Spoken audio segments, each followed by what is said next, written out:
If we could just get back to the medical students and residents and teach them that pregnancy is a normal function of the body, very much like digestion or breathing. It's a primitive brain function, it's instinctual. You don't have to think about it. Baby's gonna grow inside of you whether you think about it or not. You're gonna digest your food whether you think about it or not, and you're gonna breathe without having to think about it, thank God. But when something goes wrong with your breathing, you have an asthma attack or you get colitis, you need a doctor. When you're pregnant, you don't need a doctor unless you start to develop a problem. Midwives are excellent in normal birthing. Therefore, being experts in normal birthing, they can immediately recognize when something isn't normal. When something isn't normal, they want the best for their client. That's when you call a consultant. That's when the collaboration between systems works beautifully that way. But that loses control of the whole process and the financial control and stuff. The people that are running our healthcare system are happy as a clam. They think it's doing fine. I don't think the doctors and nurses that are working in it think it's doing fine. I don't think the women that are being cared for in it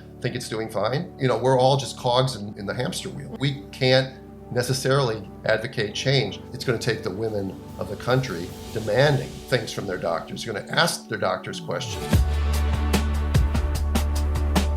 That was Dr. Stuart Fischbein, a practicing obstetrician since 1986. He supports VBAK and specializes in community-based natural breech and twin birthing and is a strong believer in the midwifery model of care and the right of a woman to true informed consent and refusal in the birth process. Dr. Stu has published a book called Fearless Pregnancy, Wisdom and Reassurance from a Doctor, a Midwife, and a Mom, and 3 peer-reviewed papers on home and breech birthing. He travels around the country and internationally teaching the disappearing art of breech delivery, and his podcast, Birthing Instincts, is helping women all over the world reclaim their power in pregnancy, birth, and postpartum. This episode is packed with information on making informed choices and ensuring bodily autonomy in the birthing process. We cover the problems happening in our standard medical birthing model, the cascade of interventions that happens in the hospital setting, explaining the pros and cons to these routines, the prevalence of personal bias in scientific papers and poorly controlled research, red flags when choosing a practitioner, Dr. Stu's story and how he went from practicing obstetrics in the hospital to assisting midwives at home with breech and twin deliveries, if birth is a medical problem or a normal, natural function of the human female body, and more. It goes without saying that Dr. Stu and I have something in common. We are both incredibly passionate about the power and sacredness of birth, so we had so much fun in this conversation and could have gone on for hours more than we already did. I hope you enjoy our conversation. Welcome to the Ellen Fisher Podcast. Let's get started. Okay, you guys, Mother's Day is right around the corner, so you do not want to miss out on this limited edition Golden Glow Body Trio by Osea for Mother's Day. It's a 3-piece glow-boosting and skin-smoothing body set that's the perfect gift for all skin types and would make an incredible Mother's Day gift, either to yourself or a mother figure in your life. Female-founded and family-operated since 1996, Osea is clean, vegan, cruelty-free, seaweed-based skin and body care, inspired by the story of their founder's grandmother, who was a great believer in the power of the sea. This trio comes with a plant-based body brush, which preps the skin for optimal moisture by sweeping away dead skin cells, the Undaria algae body oil, which is clinically proven to instantly improve skin elasticity and deliver deep moisturization, and the anti-aging body balm, which is a new favorite of mine. It smells incredible and combines the lasting hydration of a lotion with the anti-aging benefits of a serum. I make using Osea's products a ritual and daily self-care practice because their natural skincare line is so effective and improves the health of my skin. So don't miss out on this deal for a limited time to get 10% off with the code ELLENGLOW. I hope you enjoy this special gift. Thank you, Dr. Stu, for being here. I've been very much looking forward to this conversation. On my podcast, I've had a couple episodes about birth, but none specifically on the topics that we're going to cover today on issues within our medical model that we have today, medical system. So thanks for being here. I'm so glad you made it out here in person. How could I resist the invitation? And thank you for your hospitality. It's been great. For people who are new to you, just learning who you are, and also just for me, I'd love to hear your story, how you came to be in the position of going through medical school, being an obstetrician in the hospital, to delivering and helping assist twin and breech births at home with midwives. Okay. It wasn't a sliding door moment. This was something that evolved over many, many years. And I probably would have to take you all the way back to my childhood, where I was this sort of inquisitive person that would always ask why. Why? And my parents eventually would say, because I said so. That sort of thing. And that never sat well with me.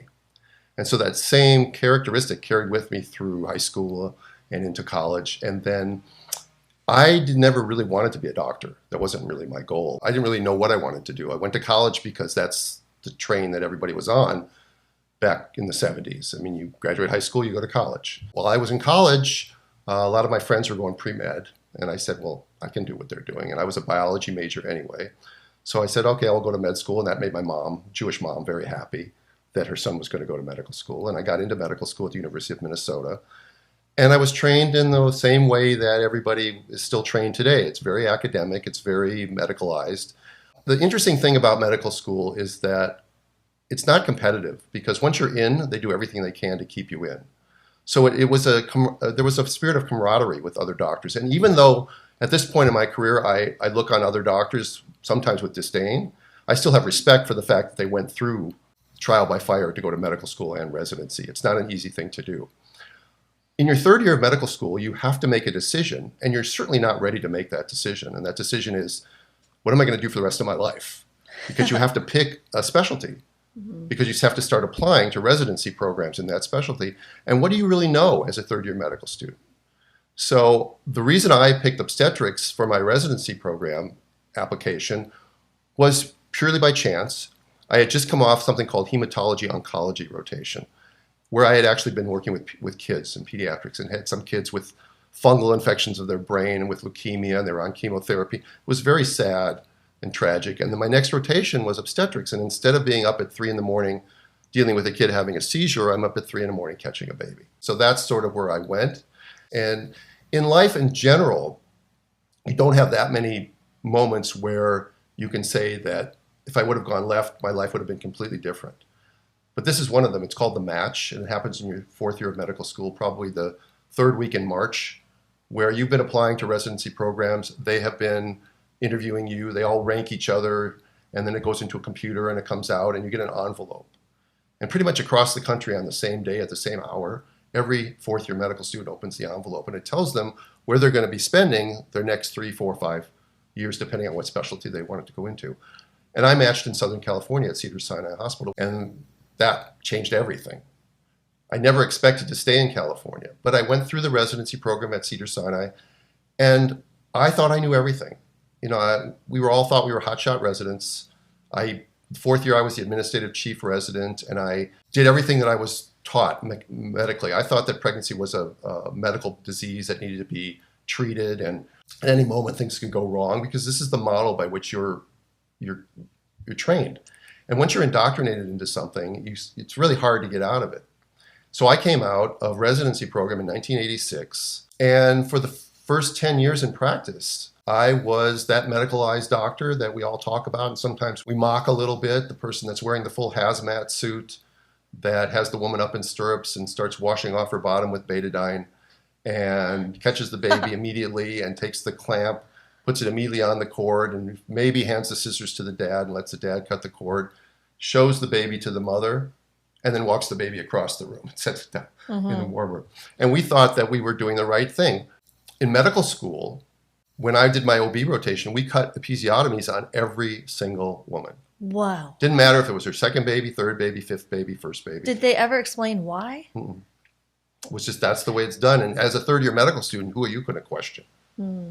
So that became routine. Another thing that was routine back in the 80s, because we were... Maybe explain what an episiotomy is for anybody who's listening. Oh, sure. And is it, yeah. Well, the perineum is the area of skin between your vagina and your anus. All right. And sometimes it tears. So there's this thinking that rather than having a tear, which can be ragged and harder to sew, is to cut with a scissors a straight little line through the skin and probably some of the muscle to avoid it actually from tearing all the way into the rectum. But this is an old-fashioned way of thinking, and all you need to do is, if you know how to deliver a baby and you let a woman be in the position that she wants to be in, and you don't force them to push when they're not ready to push, that the likelihood of getting a bad tear is very, very small. And then we did silly things, like we gave women shots of medicine to dry up their milk so that they wouldn't get engorged and they could then use formula. And this was standardized because we fell under the spell of even then, back then, everybody knows now, but we fell under the spell of the pharmaceutical industry. They wined and dined us. They took us to Laker games. Eventually they passed a rule or a law that said they can maybe give us a chicken sandwich, but they can't really wine and dine us anymore. But it's still very influential. And when I look back at my residency program, I can see how everything that we did was influenced by somebody who really wasn't doing the work. It was some higher up administrator, cubicle worker, bureaucrat, risk manager, that sort of thing. But back then, for those first 10 years, I was very medicalized. What changed me was the idea that early in my practice, back in 87 or 88, I was approached by some midwives locally and asked to take their transports.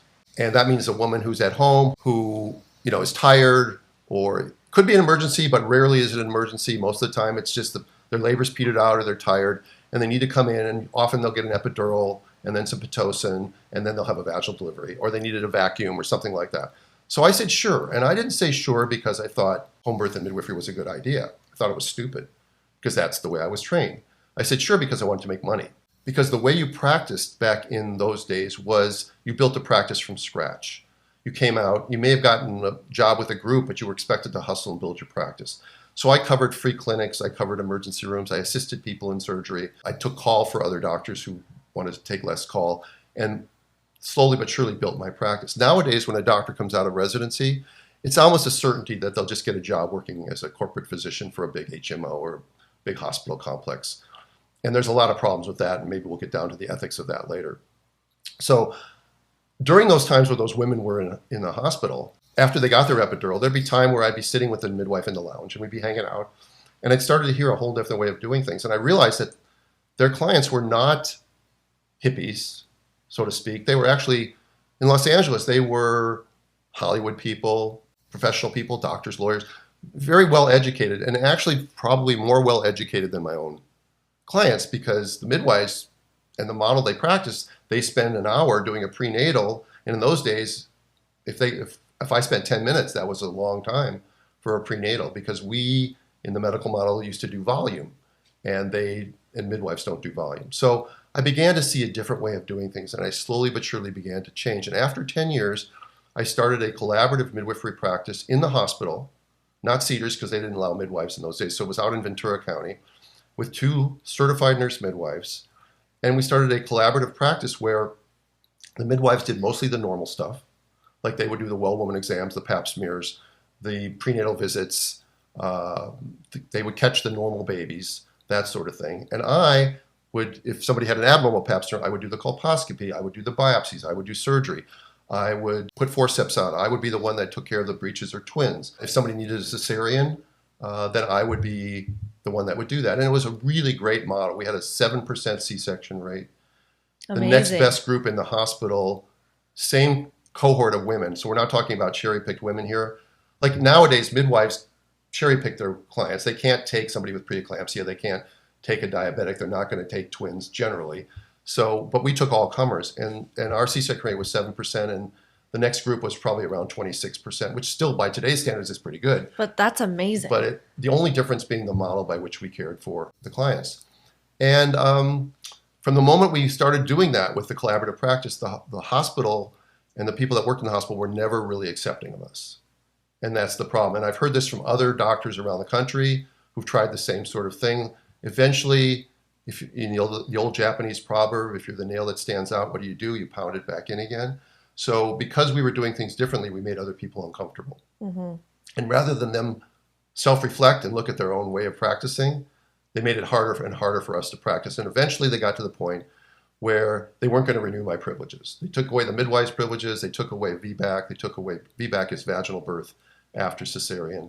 They took away breech delivery, and then they weren't going to renew my privileges. And so the question was, am I going to go to court to fight to stay at a hospital that's really hostile to me anyway? Mm-hmm. Or am I going to go off and do something different? And the people that really didn't like us at the hospital were not just the OB department. Surprisingly, not surprisingly, the anesthesiologists and the pediatricians were also made very uncomfortable by our practice. One, because most of our clients didn't want an epidural, so there's no money in that. Mm-hmm. There's no money in not doing something. Right. Right. And then the pediatricians didn't like our clients because they were hesitant about hepatitis vaccine or vitamin K, or they wanted to go home 6 hours after they gave birth, and that could have been at 2 a.m. And no pediatrician wanted to come in at 2 a.m. Can I digress for a second and tell this little story? Yeah. Okay.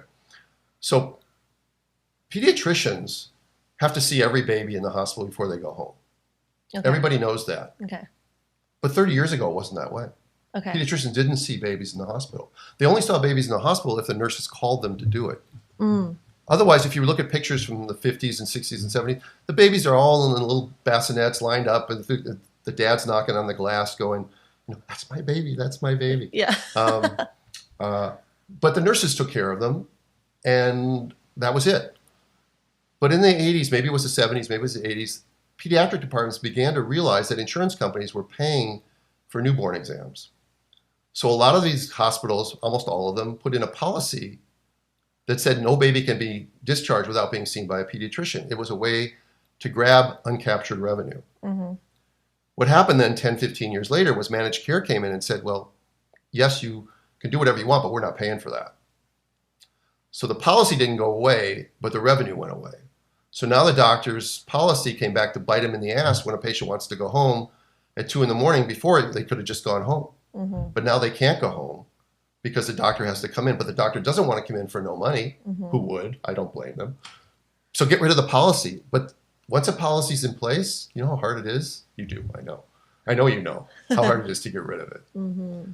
So that's sort of how I ended up leaving the hospital because they sort of left me. And what's funny about it is that I had several women who were due after that date where I was not going to be renewed anymore. And they came to me and they said, listen, just deliver us at home. We'll do it at home. Because they knew that my reputation was already that I was backing midwives and that I was already changing and I was already doing breeches and twins and all that thing. And I was still hesitant. After 25 years in practice, I had still never been to a home birth. Wow. So what was that like for your first home birth? Well, fortunately, it was the most beautiful thing. Because if it it had captured been, your heart, I'm sure. It did. No, I was so lucky because the first 5, 10, 15 of them were all just those perfect home births that everybody loves. Mm-hmm. I didn't have any, at that point, I wasn't doing some of the more complicated stuff that I'm doing now. Yeah. And it was great. I can't imagine my life would have been different had the first one been in emergency transport with 911. That would have been a whole different thing. Right. But those are really rare. And then the rest is history. Then I just started doing that and I got bolder as time went by. And I got more well-known in the community, and I was backing up pretty much a lot of the midwives in Southern California. And I was traveling from the Mexican border all the way up to San Luis Obispo, which is like 200-300 miles either way, because I was the only OB doing things, and there's certain laws in California. Another thing we could talk about. Yeah. I actually was just going to see if we could unpack that because I think it's helpful context that in California, the law as it stands, I mean, you can explain it, but basically it's illegal, right, for a midwife to help deliver a twin or breech birth without a physician attending. Is that the right way to say it? Yeah, every state has slightly different rules, but that's a pretty standard rule in states, certainly California. They also have some really, what I would call dumb rules. Mm-hmm. Again, the medical model thinks of pregnancy as an illness, and therefore they want to control everything. Mm-hmm. And so in controlling everything, they don't care that they've caused chaos. It's funny. There's a lot of analogies about that. I won't go into one now. But one of the rules they put in place was that no woman can deliver at home if she's before 37 weeks or after 42 weeks. Mm-hmm. Well, first of all, dating is not a perfect science. Second of all, a baby that's 36 weeks and 5 days is going to do just fine at home. Mm-hmm. And if it doesn't and it needs to be transferred to the hospital, then they can transfer the baby to the hospital. It's not going to be an emergency transport. And the mother could at least have the birth that she wanted. But people in power, they like setting numbers. They like having limits. They like working on an algorithm. Mm-hmm. But human beings, we're not algorithms. Mm-hmm. And not every midwife, midwives are trained in normal birthing. They're experts in it. So why can't they let them go, they license them, and then they tell them, here's how you're going to practice with your license. It's like, wait a minute. Why did I go through all this training if you're going to tell me how to practice? Mm-hmm. For a devil's advocate, someone might be thinking, well, it's for the safety of the mother, and they're looking at the research and deciding what's best. How would you reply to that? First of all, safety is a canard. Safety is something that is in the eyes of the beholder. What you believe is safe, somebody else may not believe is safe. Mm-hmm. Is 1 in 100 safe? Some people would say yes. Some people would say no. Mm-hmm. 1 in 100 means 99% of the time it's not going to happen. Depends on how you present the data.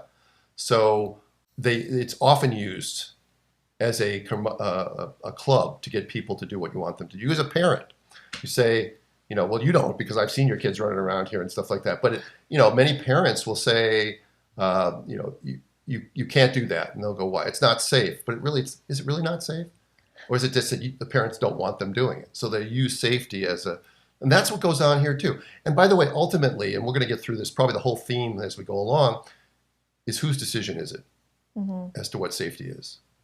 Is it some academician? Is it some medical board? Is it some lawyer? Or is it the individual woman in her pregnancy deciding what she feels safe with? As you know, being a home birth mom yourself, is that you felt far safer being at home. Yeah. Another woman would feel far safer being in the hospital. Yeah. Both of those are legitimate choices. We shouldn't be limiting them based on safety, especially since the hospital model is supposed to be the bastion of safety, isn't doing very well. Yeah, and we're going to get into all that. And yes, like the theme being informed consent, and for every woman and couple to be able to make their own informed choices based on what makes the most sense to them and the information that's given to them. And I love seeing all the things that you're sharing online about how important it is that we're really given all the information, because so much of what you talk about is how in the hospital we're really not getting everything we need to know about all the decisions that are being made in the hospital. I just launched a birth course called The Empowered Pregnancy and Birth that I've worked so hard on these last months, and I've never been more proud of something I've created. This course is filled with everything I wish I was told before I became pregnant with my first child over a decade ago, to have an easier, quicker labor and even a pleasurable birth experience. I created the course with my sister, Hannah McNeely, and we have some incredible contributors in this course, including Dr. Gemma Newman, who collaborated with us on plant-forward prenatal nourishment. She's an MD who's a senior partner at a family medical practice that has worked in many specialties, including obstetrics, gynecology, and pediatrics. We have Haley Callahan, a DONA-certified doula who collaborated with us on having an empowered birth for those choosing a hospital setting. We also have an incredible yoga instructor, Michelle Mensch, with prenatal yoga classes and birth meditation. And finally, Heather McKean on the mind change method and how to rewire your brain for a more pleasurable and gentle birth experience, which is one of the most powerful parts of the course, in my opinion. Because something like hypnobirthing, for example, can be really helpful for a lot of women. But for many women like myself, you can say all the positive mantras you want out loud and envision the birth you desire. But if your subconscious believes otherwise and tells you, that's not what birth feels like. I know what the movies showed me it feels like. I know what my mom and friends say it feels like. I know what my past birth experiences even felt like. Then it's not going to get you very far. That's why we have to rewire our brain and change not only the conscious mind, but also the subconscious mind. And Heather, someone who's helped so many women like myself achieve the birth they desire, shows you in this course how to do that. This course is centered around becoming empowered and making informed choices, optimal pregnancy nourishment, giving birth where you feel safest, getting back to birthing wisdom, and my favorite part, how to have an easy, quick, and pleasurable birth experience. It's filled with how to prepare your mind and body for conception, creating a birth plan that's right for you. We also go into nutrients of focus, healthy foods to embrace, and supporting your body through movement, how to get baby in the optimal position for birth and the secrets to avoid tearing, how to have an easier labor guaranteed, and the information that made my last 3 labors significantly more pleasurable, gentle, quick, and easy than my first 2. We include everything you need to know postpartum, breastfeeding, and more. And there's even a lesson for your partner, if you have one, in how they can best support mama in pregnancy, labor, birth, and postpartum. So you can get access to the course at ellenfisher.com or click the link in the show notes and description box. Just click the link to learn more about the course. I've never been more proud and excited about something I've created. Birth is life-changing, and I'm really passionate about sharing all that birth can be: gentle, peaceful, easy, and even pleasurable. Okay, so firstly, going back to the laws in California, in other states, to be clear for people listening, like here in Hawaii, midwives can deliver breech and twin births at home without a physician attending. At what point did the medical school stop teaching obstetricians how to deliver breech and twin births at the hospital? Yeah, that's fairly easy. It was people always want to say it was in the year 2000 when the paper called the Term Breech Trial came out. But it was already falling out of disfavor before that. And it's almost as if those people in academia who disfavored breech kind of said, you know what we need? We needed a paper that's going to support our position. And then suddenly a paper comes out that supports their position and immediately is adopted. And it's really rare for a paper to come out to change clinical practice that quickly, because there are papers that come out that support breech delivery, and there's almost every paper since the 2000 term breech trial has been in support of properly selected term breech delivery, but those are completely ignored or very slow to adopt. So what happens is the powers that be, and I'm not sure exactly who those people are, they get something in their head that this is the way we want to practice, and then academia will respond to that with support for that position. So again, this is off topic a little bit, but science is completely corrupted these days. You can't trust anything that you read, even in academic journals. We've seen that in the last 2 years, where there's been fraudulent articles that have had to be retracted in reputable journals like the New England Journal of Medicine or the Lancet. And then again, you have to look at who's sponsoring the research. A lot of times, you'll find out it's somebody who's benefiting from the determination of the research itself, and then who's financially supporting the journal. Actually, I don't think it's off topic at all, because it's those papers that are deciding the rules that are going forward, like you said, in the hospitals. And this is why they're doing these procedures and these standards and these types of routine things. So it's absolutely important into the conversation, because people might think, well, maybe the reason that we stopped doing vaginal breech deliveries is because it's unsafe and the outcomes are, really poor most of the time. And that might be what someone thinks. But what do you think about it? Well, that is what's taught, and that's why the residency programs shortly after that paper came out immediately stopped training, and to this point, there's very, very few residency programs in any Western country that's still teaching breech delivery. There are a few centers around the world that do it, but very, very rare that it's taught. Because part of the bigger picture is that we are taught in medical school residency that pregnancy is an illness or a disease, and we need to fear it. And when doctors are trained in a fear-based world, that's all they know. And then when they go out in practice, they project their own fears and anxieties onto the women they're caring for. And thus the American population is more fearful than, say, a population that isn't influenced by media. You could talk about the Amish women, or you could talk about women from third world countries. They may actually even know somebody in their community who died in childbirth, and they have less anxiety about being pregnant. As a matter of fact, it's a life event for them. They look forward to it with great joy. Whereas so many people in our country look for it as a difficult bridge to cross, that the idea of a C-section scheduled at 39 weeks is a blessing for them. But that's because they're given skewed informed consent. They're not given true information. And that's to me is one of the biggest problems, is that there's so many things about informed consent that are missing, but one of the biggest problems with it is the system itself doesn't allow for the time and the process to give true informed consent. So they give skew informed consent, and especially with the corporatization of medicine, doctors who want to give true informed consent are basically told they can't do that. One, you don't have time to do that, and if you do that, you're going to get fired.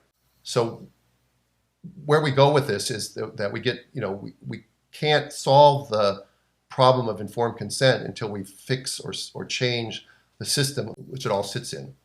And right now that I see that as a very difficult task. But that's sort of what happened, is that a paper comes out, it meets the requirements that people want, and then they just do it. The same thing happened with the ARRIVE trial. I don't know if you know about that. That's one where let's induce all women at 39 weeks.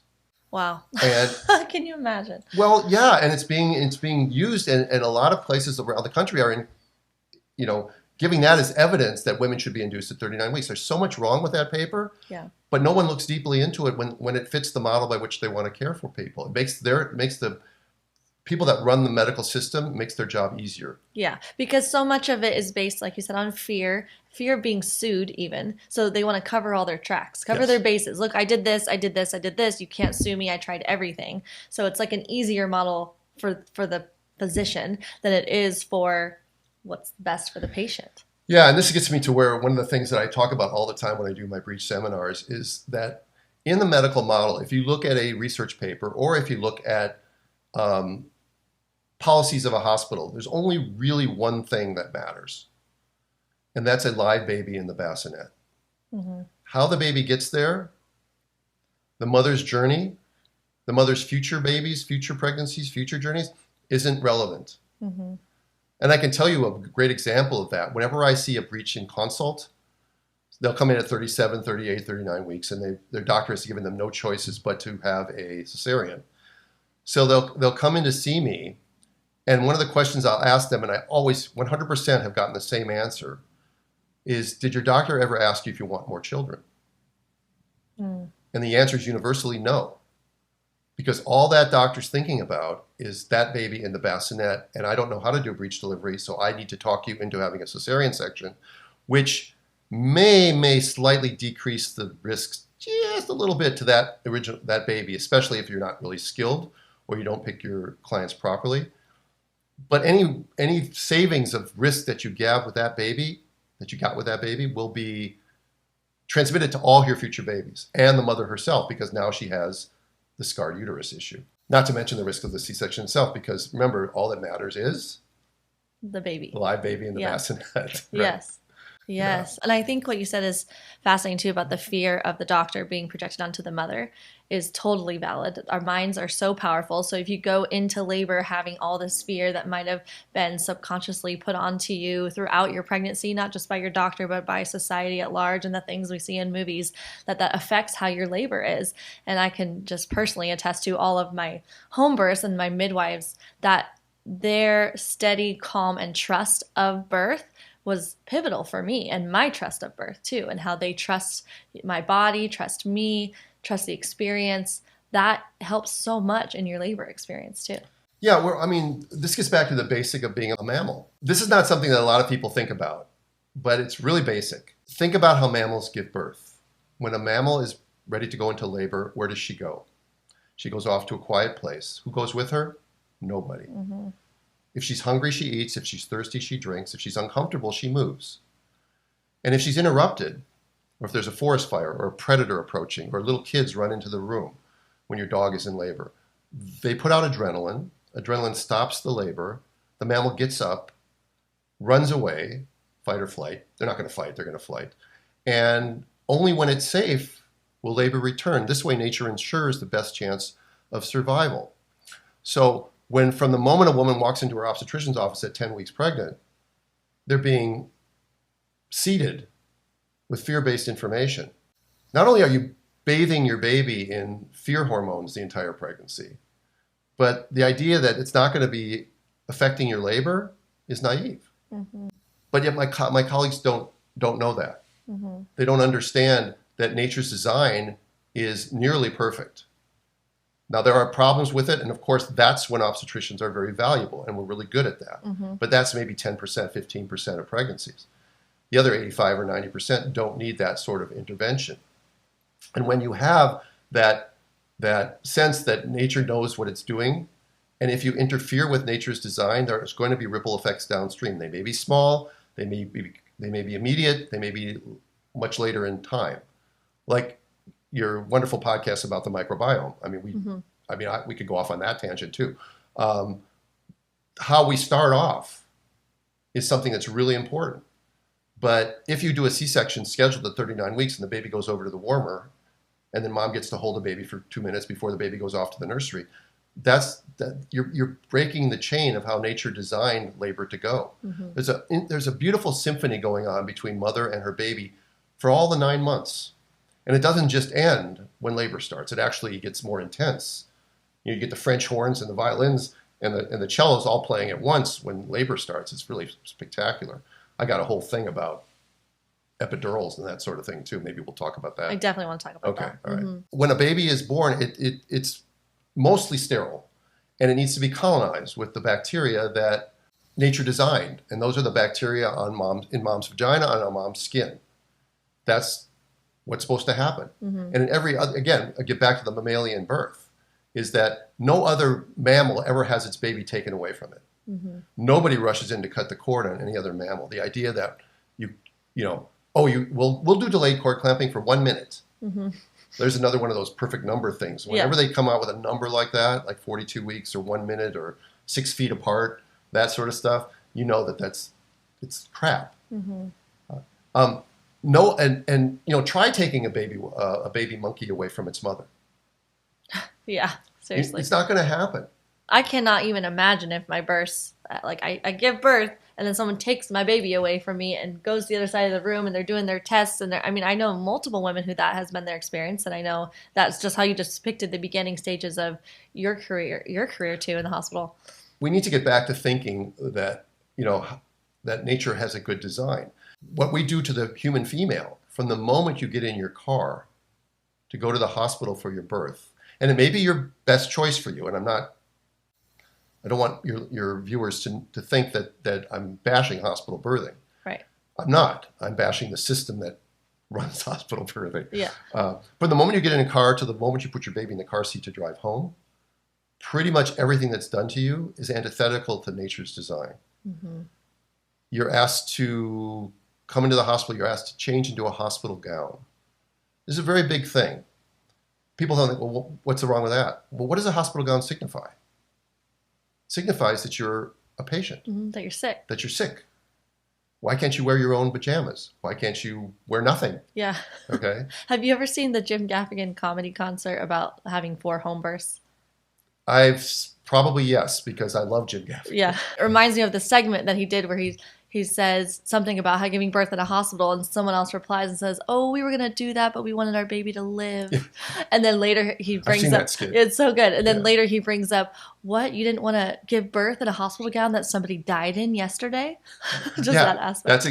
No, he's great. And he's at what, 6, 7 home births? I don't know now. At the time it was 4. I think he has he had that show on for a while, the yeah. Jim Gaffigan show. By the way, his wife that was in that show was one of our clients. Oh, no way. Not his real wife. His TV wife. Oh, got it. Yeah, no, not his real wife. Anyway, sorry for that tangent. It just made me think of that. About, I wouldn't want to be in a hospital gown. No, so they make you in a hospital, they make you pee in a cup. Why? I mean, again, it's a very simple thing. Well, they have to check my urine for protein. Well, why? Why? Your blood pressure is normal. You're not complaining of any painful peeing or urination. It's a billable charge. That's why. If you really want to think about it, and it's because they're algorithmic. Mm-hmm. If a woman has an issue with her blood pressure or feels funny when she's peeing, yes, check her urine. Mm-hmm. But why does every single person need to have her urine checked? And why does every single person need to have their blood drawn? Well, we have to know what her hemoglobin is. Well, why? Mm-hmm. We don't know that at home. And our moms do fine. Yeah. Well, we have to have a blood clot in the lab in case she needs to be transfused. Mm-hmm. First of all, what's the chance of that? Second of all, what do you do if somebody rolls into the ER with a gunshot wound? Yeah. They don't have a clot. They give them O negative or they cross them really quickly. Mm-hmm. So the likelihood, but again, it's something they can bill for. Is that really the only reason, or is it also because of research that is telling that this would be better, give better outcomes? I don't think it's because of research, but even if there was research that said that, I don't trust the research. Mm-hmm. Because again, you have to look at what the motivation is behind the research. I would say this is a general tenet. If something goes against what your gut is telling you, it's probably wrong most of the time. And that seems to apply. Now, maybe I just have a sixth sense when it comes to obstetrical stuff, but I think that I've expanded this into the common sense of my own life in general. Mm-hmm. And you hear a story that just doesn't sound right. And then you find out 2 days later that it was not real. It's a fake story. So then they strap you to a monitor. They limit your movement. All right, you got to be monitored. Well, why? I haven't been monitored for 9 months. Why do I have to be monitored now? Well, something might go wrong. Again, that's their philosophy, the philosophy of how something might go wrong. Mm-hmm. And so when you couch everything you do in the philosophy of something might go wrong, you never live in the world of, well, what if it goes right? Mm-hmm. Right? Because you're interfering in the ability for things to go right. Then, no mammal, if your dog was in labor, you would never take away its food or water. Mm-hmm. A woman comes in the hospital, she's lucky if she get a popsicle. All right? You're going to be in labor for 16 hours and you're given a popsicle. Okay. Think about that. Mm-hmm. I mean, and the reasoning was, well, you might aspirate, and then if you needed an anesthetic, that would be a problem for the anesthesiologist. It's like preparing for the worst. It's always right. So if that happens 1 in 100,000 times, I just made up that number. Yeah. That means 99,999 women are not given a choice to eat because whose risk is it? Mm-hmm. And I think anyone listening who might be thinking, well, a specific intervention saved my life or my baby's life, and that's all valid and so important, and this is the nuance. Nuance is such an important word in this conversation.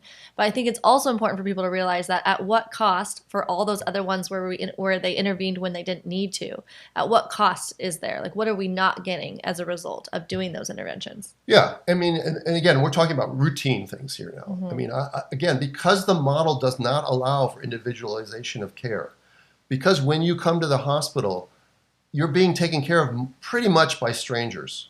Mm-hmm.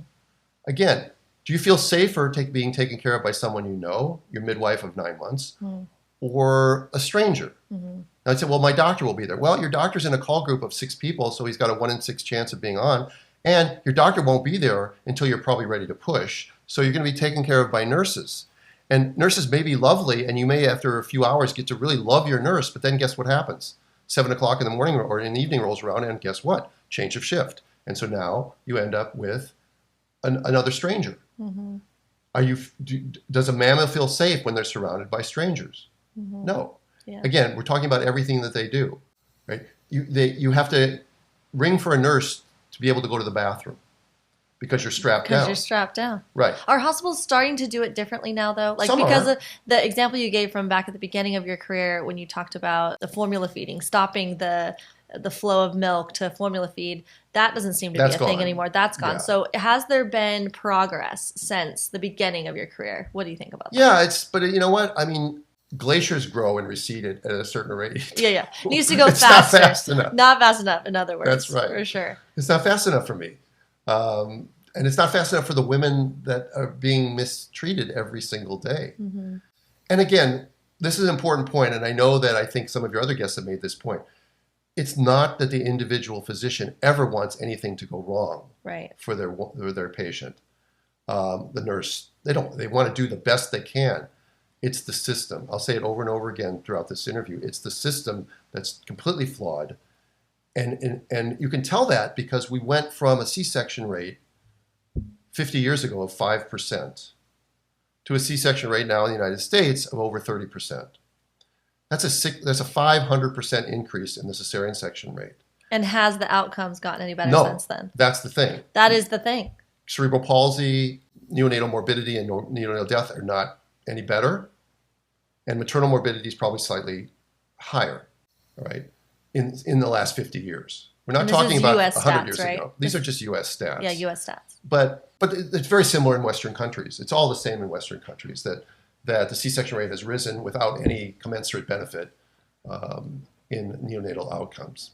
Why not look at that? Right. Don't some of the European countries include more midwifery model care within the hospital? Some do, and some are worse, by far worse than us. Oh, yeah. Yeah, I mean, the Netherlands, England, they seem to have a fairly good model where a larger percentage of women are having home births. As a matter of fact, it might be even encouraged in women who are multiparous, which means they've already had at least one vaginal delivery.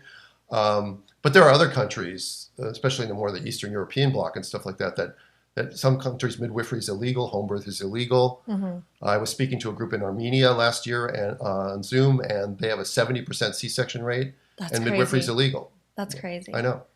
Wow. Yeah. I think it really comes down back to the trust of the woman and of our bodies and how little trust we have. We think of it as an illness, like birth as this illness, sickness thing. Because where do you go?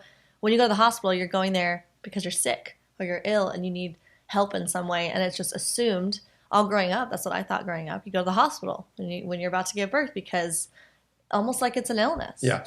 I'll give you a good example of that. First of all, midwives don't look at birth as an illness. They look at it as wellness. They trust it. And they accept a degree of uncertainty. Mm-hmm. The medical model doesn't trust it, and so they accept no uncertainty. And in the process, then they intervene, and their interventions cause a lot of problems. But their intervention problems are okay. Not intervening problems are their fault. Why do you think that is like that? That's just the way they're trained. And I'll give you a good example of that. I've been practicing now 36 years in private practice. Up until about 3 years ago, when I took a history of a new person that came into my practice, You ask for chief complaint, you ask for allergies and meds, you ask about past medical history, past surgical history, family history, review of systems. That's sort of how you take a history. When I got to past medical history, I would always look at the woman and I'd go, so do you have any other medical problems? Which is a classic question we asked. Until one day, one woman looked at me and she goes, what's the first one? And I thought for a second, do you have any other medical problems? Oh. See, you were even baffled by that. Yeah. That's because I'm assuming that your pregnancy is a medical problem. Because you're seeing me for your pregnancy. I'm a doctor. I don't wear a white coat, but wearing a white coat. If you're going to the doctor, there must be a problem. And when you based everything in that ideology, then you can see how we've gotten to where we've gotten now. If we could just get back to the medical students and residents and teach them that pregnancy is a normal function of the body, very much like digestion or breathing. It's a primitive brain function. It's instinctual. You don't have to think about it. When baby's going to grow inside of you, whether you think about it or not. You're going to digest your food, whether you think about it or not. And you're going to breathe without having to think about it, thank God. Because otherwise, a lot of people would stop breathing and drop dead. But when something goes wrong with your breathing, you have an asthma attack or you get colitis, you need a doctor. When you're pregnant, you don't need a doctor unless you start to develop a problem. Midwives are excellent in normal birthing. Therefore, being experts in normal birthing, they can immediately recognize when something isn't normal. It's like, where I'm staying in your condo. You've been in this condo 1,000 times. I came in yesterday, your Ohana, excuse me. I don't want to call it. Yeah, it's an Ohana, and I just want people to understand that bad Stuart. No, it's all good. If I came in and that plant wasn't where it belonged, I wouldn't know that. But you would. Yeah, I would know. Because you're an expert in your Ohana, and I'm not. So the same sort of thing. Midwives are experts in normal. When something isn't normal, they want the best for their clients. They're gonna. That's when you call a consultant. That's when the collaboration between systems works beautifully that way.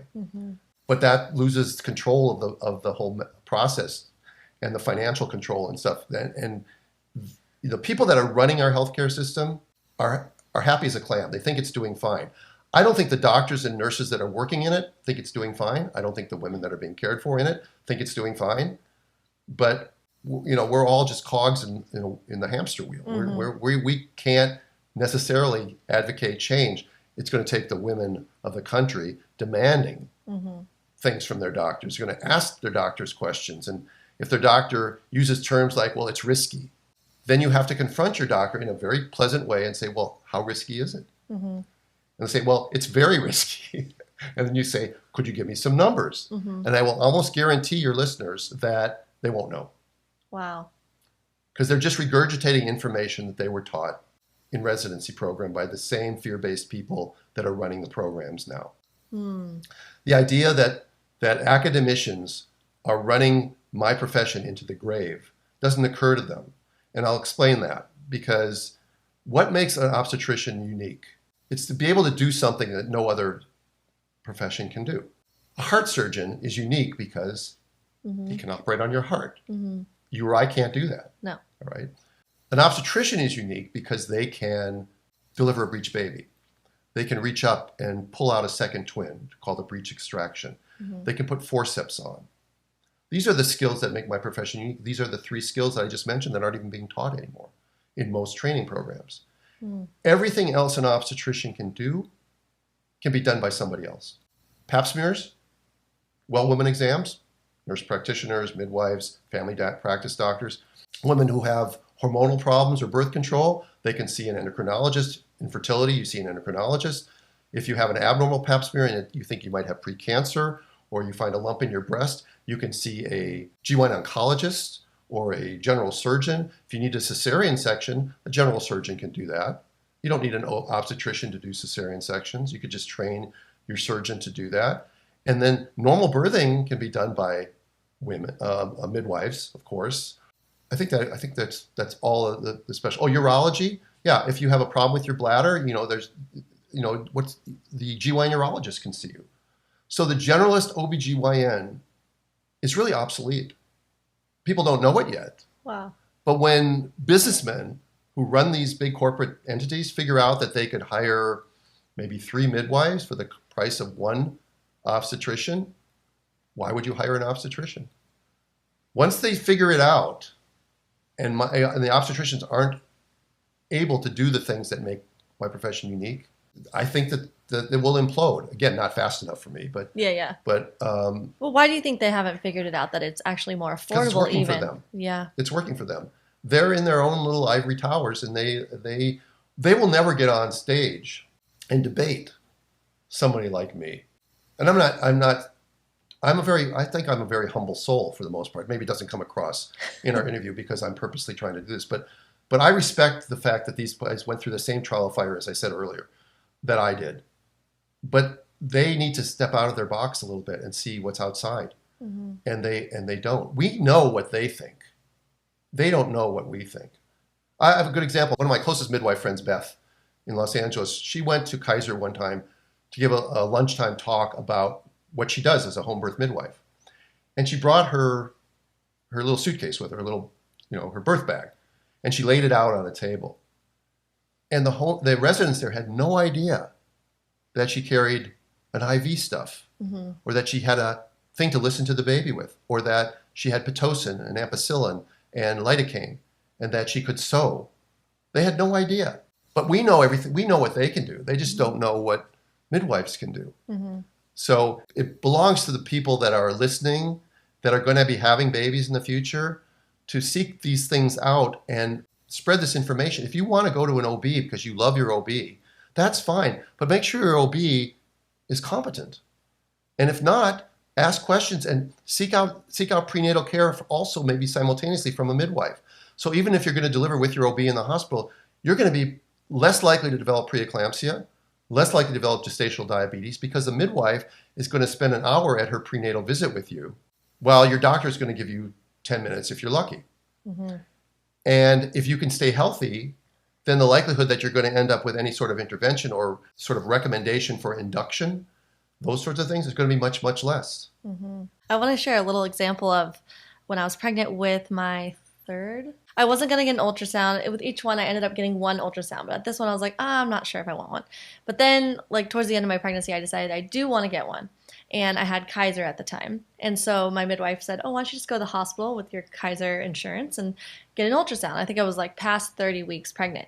So it was the first time I showed up at the hospital at 30 weeks pregnant. And the hospital staff kind of freaked out. How is this the first time you're coming? We don't have anything on file. I'm like, yeah, I just decided I'm going to get an ultrasound. I'm having a home birth. And every single hospital staff that I encountered, the nurse said, we need to let you know that we don't recommend home birth. You're saying you're going to have a home birth. We don't recommend it. It is dangerous. They had a regurgitated type of thing that they had to say. They handed me a pamphlet, explained the whole thing. And I'm like, I know it's going to be my 3rd home birth. I feel very safe home birthing, but thank you. And then I finally got to the physician, the OB-GYN, and he was a really awesome physician. He said to me, he's like, look, we have to tell you that we don't recommend home birthing. Why? I just want to. I know. Yeah, okay. I know, right? Yeah. We have to tell you that. But seeing that this is going to be your 3rd home birth, you're probably going to be fine. I know that I don't see the 95% of women that have safe, healthy home births that don't need to come in. I only see the 5% that need my help. So I'm not going to call from your midwife after you give birth to say, oh, look, all good's here. And I thought that was really intellectually honest of him, and I really appreciate that about him. And it just makes me think how women listening might have totally different experiences. Someone listening might have had a very traumatic hospital birth through the cascade of interventions that we're talking about today. And someone else might have had a really wonderful experience where they feel very safe. And all that to just say there's so much human aspect to it, depending on your physician and your provider. But I don't know if provider is a word that you like. It's a word I hate. Yeah, why don't you like that word? I like the word practitioner if you're going to talk about it. Because we're professionals. Mm-hmm. And the word provider is sort of demeaning. And it was a term that came up that was devised by insurance companies to get rid of the term doctor, because the doctor-patient relationship was sort of sacred. Mm-hmm. And they wanted to insert themselves in between it. Oh, uh-huh. And no, it's marketing. It's mm-hmm. purely marketing. Mm-hmm. So they came up with a book of providers. But it's such a demeaning term. I mean, is the person that cuts your hair as a hairstylist, or their provider? Yeah. I mean, it's just it's a non-descriptive, vague term that is meant to depersonalize. Yeah, that's interesting. That's where it came from. Anyway, go ahead. I don't remember where I was going with that. Other than that, I think it's good to ask questions, be open to, just thinking, why is this my accepted standard of we go to the hospital when and it's almost like a fear-based thing. Like when I first wanted to have when I was pregnant with my first, and I said, I want to have a home birth. And my husband's like, oh, I don't know about that. I don't know. Like, cause he didn't know anything about home birthing, but then we watched the documentary, The Business of Being Born. And he's like, oh yeah, I want that. I want a home birth. That makes a lot of sense. I think a lot of times we just don't know. A lot of people just don't know any difference, any other reason to think differently. And we always just trust doctors, and their model must be the best model out there, because that's just what we're kind of taught to think. Yeah, I was already convinced about the need to change the model before that movie came out in 2008, The Business of Being Born, by Abby Epstein and Ricky Lake. But that movie they're having their 15-year sort of reunion, and that movie, everything in that movie still applies today, which is rather sad. Wow. That there's been very little change in 15 years, which is what I talked about at the very beginning. Sad. That is really sad. Most residents have never seen a normal birth. An unmedicated, what I would call, there's a big difference between how some people define natural birth. Yeah. Some people define natural birth as a baby coming out of the vagina. And that's different from an unmedicated, uninterrupted, private birth, which is, residents never see that.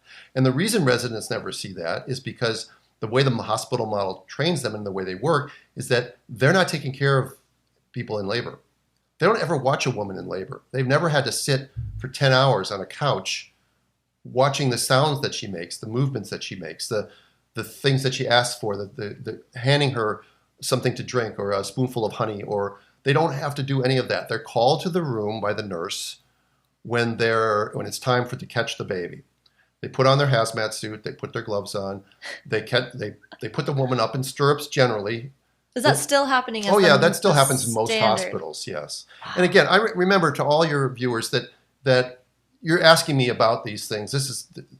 Obviously, this isn't always or ever or never. Yes, that's like so important. And everybody's story is their own story. But what we're trying to do is we're trying to bring enlightenment so that people can understand that if they make this choice, here are the consequences of this choice, and here are the benefits of this choice. And if you make that choice, as opposed to getting the skewed piece of information. So they're called to catch the baby. They write the orders. They may sew up the laceration or the PCI or whatever, and then they never see the woman again. That's how residents are trained. Now maybe they'll have a few of their own clients in their own clinic, and they'll see them till they go home at 2 days postpartum, and then they'll see them back in 6 weeks. But that other 40 days, the woman's on her own. That's not the midwifery model at all. No, not at all. Midwives make home visits. They hook you up with lactation consultants. Midwives they're available 24/7, and if you call, you're going to get the person who knows you. Absolutely. You're not going to get the doc on call. So I definitely had that where I would, especially after my first, when I had so many questions, I called my midwife even in the middle of the night crying like, oh, it's so hard. I can't figure out how to breastfeed. This is so hard. And she's like talking me through it. And just amazing. Yeah. It's part of the difference in the model of care. And you can't watch for signs of postpartum depression. You can't watch for signs of, postpartum preeclampsia, which happens if you send them home on day 1 or 2 and then don't see them again for 6 weeks. That's the part of the medical system. Now, there are people that are trying to make changes and maybe getting visiting home nurses and stuff like that. Yeah, that's okay, but you're also those will also be strangers. And how invested in you are they? That's the thing. So anyway, that's where I was going with the idea that the system is the problem, as we've said multiple times, and I'll keep saying it again. And what would be really nice for training in the future would be to have home birth midwives come and spend some time in labor and delivery. Now, before COVID, when we transferred a patient to the hospital, we would come and stay with them. So I knew the hospital was anyway, because I was there for 28 years before I left. So I knew how the hospital worked, but midwives know how the hospital works. But the reverse isn't true. So having nurses or residents spend a month with a home birth midwife. That would be incredible. Yeah. Breaking the silos, as my friend Augustine Kohlberg likes to say, is because everybody's in their own little silo and they never cross over. And if we could have that sort of crossover, we'd have much more collaboration. And there wouldn't be this idea that home birth is a disaster because I'm only seeing the 5%. Like, it's smaller than that, but most home birth transfers are non-emergent. They're essentially women in labor who just need some relief. Yep. It's really, really rare to have a 911 home birth transport from a properly selected client into care of a competent practitioner. And that's just not kind of the image people have. Like, they just hear like I don't know. No, know. because you only hear about the planes that crash. You know, and there's a million planes that land safely every week. Yeah. And there's probably 0 plane crashes or 1, but that's the one that will be on the news. Yeah, absolutely. Right? And so that again, that's a problem with our society, is that you want clicks. Would it be great if we had a newspaper that said nothing happened today? Yeah. Headline: everybody made it to work on time today. Yeah. No, nobody would read it, though. Yeah. That's the or problem. just a good thing that a good Samaritan did this for somebody. Like, yeah, they may have one of those once in a while. Every once in a while, but it's not the main thing people are reading for sure. Yeah. So I want to go back to something you said about signs of postpartum depression. It makes me think of this exact thing you were just saying, that the model is about the live baby at the end and not caring potentially very much about the mother even, or the bond between the mother and the baby. Really good example here that we have in Maui, we don't have a NICU here. So if there's an issue, the baby will go in a helicopter to Oahu to the NICU, but they don't bring the mother. Right. Even though she just gave birth. And the best thing for that baby is to be close to the mother. Right. The colostrum from the mother, best thing for the baby. But the mother has to go to the airport after just giving birth, booking a flight on her own to get to Oahu to eventually see her baby 24 hours later, most likely, most of the time. I know 3 women who this has happened to. And the trauma from that alone, not only just for the mother, but also the baby. That the baby, it's the best thing for that baby's health is to have the colostrum and the breast milk from the mother, to feel the closeness of the mother that's been in her womb for 9 months. And there is I don't know why that is not something that is cared for in this model, because it could very easily just put the mother on the helicopter with the baby, things like that could make it better for both mom and baby. Again, it's because they're not thinking in the mammalian model or the midwifery model of care. The baby's the one that needs attention, and again, they've lost the connection of a mother and baby as a unit. Now, I understand some babies are so severely injured or ill that they were going to need to be in an isolette on cooling blanket or whatever else. Yeah, but you could still have the mother touching their baby, talking to their baby. The baby, we don't know what the baby's conscious or not conscious hearing, and certainly the touch. We know that when a baby's put on a mother's chest, it regulates 4 things really well. It regulates baby's breathing, their temperature, their blood sugar. I'm missing one, but that's okay. When a baby needs resuscitation, all right, the last thing that you could do, unless it's one of those very severe rare cases, is cut the cord. But what's the first thing that they do? All right, if the baby's got a pulsation in the cord, if the baby's heart rate is beating and there's a pulsation in the cord, that means the baby's still exchanging with the mother.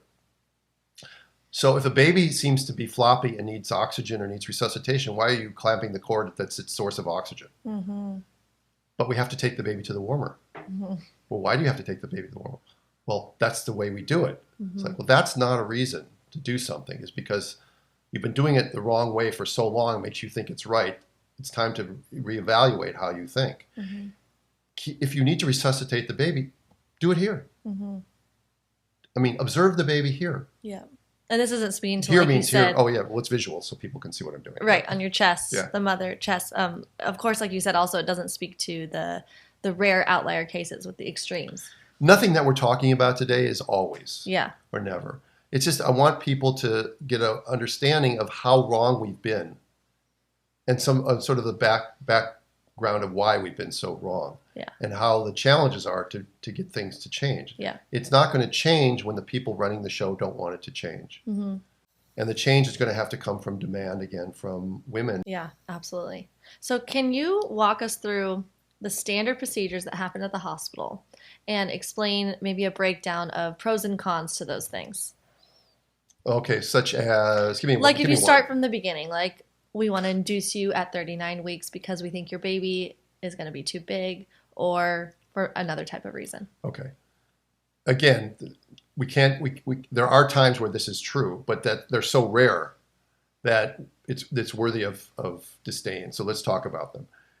The idea that a doctor knows how big your baby's going to be, and that nature would design a baby inside of you that's too big to fit out, and that the idea that your pelvis is a fixed organ and the baby is a cement doll is wrong. Babies' heads mold, pelvises expand, changing positions. By the way, the worst position that you can be in as far as opening to your pelvis is laying flat on your back. What are women mostly laying in when they're in labor?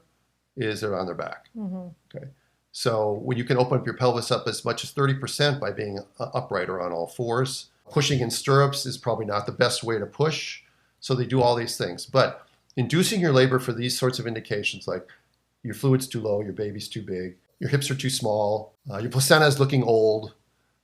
This is I guess I can say it. This is bullshit. It really is bullshit. Mm-hmm. But the doctors are taught that, and I really do. You have to wonder two things. Like whenever you have these situations, do the doctors believe what they're saying, or they know it's bullshit and they say it because that's what they're told to say? That's a good question. Yeah, it might depend on the person. Yeah, I think it's some of both. Mm-hmm. But either way, it's true. Like a broken clock is true. Sometimes they're right, but most of the time they're not right. And every woman, by her very nature, deserves to have labor on her own terms. And the problem with when they cry wolf all the time like that is that when there is an actual indication to induce somebody, you're going to have women who aren't going to believe it. So what would be like the downsides then to getting induced? If someone's like, well, okay, well, I'll take my chances. What if my baby's too big? Well, let's go back and talk about why nature does things the way nature does things. Mm-hmm. When you have a surge or a contraction, whatever you want to call it, you put out neurotransmitters. And the four main ones that I would think that you put out are you put out oxytocin, which is your contraction hormone, but it's also your bonding and your love hormone and your milk letdown hormone. It's amazing. A drug or hormone. You put out adrenaline. We've already talked about adrenaline in a way. When a mammal puts out adrenaline, what does it do to the contractions? Spaces them out a little bit. So it gives the mother a little bit more of a break before the next one comes. You put out cortisol. What's cortisol do? It's your stress hormone. When you're under stress, when you're fearful or whatever else, you're secreting cortisol. And then you put out endorphins. And endorphins are your body's own opiates. So, and that helps you deal with the discomfort. Mm-hmm. Right? So you're putting all those things out. And the neurotransmitters receive them. Then you have about 3-4 minutes where they can regenerate. The receptors regenerate, the neurotransmitters regenerate, and the whole thing starts over. And it gets you through labor. And when you can move and when you can do these things, people always say, like, how can you do that at home without an epidural? Well, it's because I can get in water, I can get in a shower, I can move, I can get somebody to rub my hips, I can get rebozoed, I can have all these things done to me at home, where if you're laboring in the hospital on a bed with the belts on, you can't. Not to mention the fear makes it more painful. So what happens when you're fearful and you're in more pain and you're stuck in a hospital? You ask for a epidural. Doctors who don't think like this think that they'll equate it to a toothache. Why would you ever want to have your tooth drilled without lidocaine? You wouldn't. Mm-hmm. But a tooth is an inanimate object, and a woman in labor is not an inanimate object. And so 80% of women at most hospitals will get an epidural. So you get an epidural, and suddenly you're not in pain anymore. So what happens to those neurotransmitters? Well, the adrenaline's gone, the cortisol's gone, the endorphins are gone, and your oxytocin spaces out a little bit, mm-hmm. Okay? That may be fine for you. At some point, they say your contractions are spaced out. Maybe we need to add some Pitocin. So now you're adding an artificial drug, which is the point where I'm going to get to about induction in a second. But I'm going the circuitous. But it's all very important. It's to me, because if you start to think like this, once you start thinking like this, you can't unthink like mm-hmm. this. Yeah. But when you're in labor and you're having a contraction every 3 minutes or so, you have a partner that's in labor with you. Just to get emotional about this. Your baby. Mm-hmm. Your baby's world has been the same pretty much for 9 months. Suddenly your baby's world is changing. And it's getting squeezed. And oops, there goes all the water. And now it's really getting squeezed. And every 3 minutes it's getting a waft of mom's oxytocin, adrenaline, cortisol, and endorphins. And so you're helping yourself deal with the discomfort, but you're also communicating directly with your baby. It's part of that symphony that I was talking about. Mm-hmm. It's just a beautiful symphony. And so your baby gets a waft of your oxytocin and goes, oh, there's mom. Mom's there. I'm good. Your adrenaline helps the baby cope with the discomfort. Your endorphins help the baby, and the cortisol helps the baby. And because the baby has no experience of this, it doesn't know what's going on. So now you give a woman an epidural, and boom, mom's cut off from baby. Baby's still getting squeezed every 3 minutes or 4 minutes, or maybe that spaces out and they say add Pitocin. So now the contractions are pretty intense and they're every 2 to 3 minutes. And there's no communication with mom. So what happens to the baby in that situation? You begin to see the baby's heart rate rise, or you begin to see D cells. And somebody comes in the room and says, oh, we need to adjust your monitor. We need to turn you on your side. Baby's not tolerating labor very well. Mm-hmm. And then eventually it becomes, if you're not far enough along, they say, they diagnose you as fetal intolerance to labor or rest, and you get a C-section.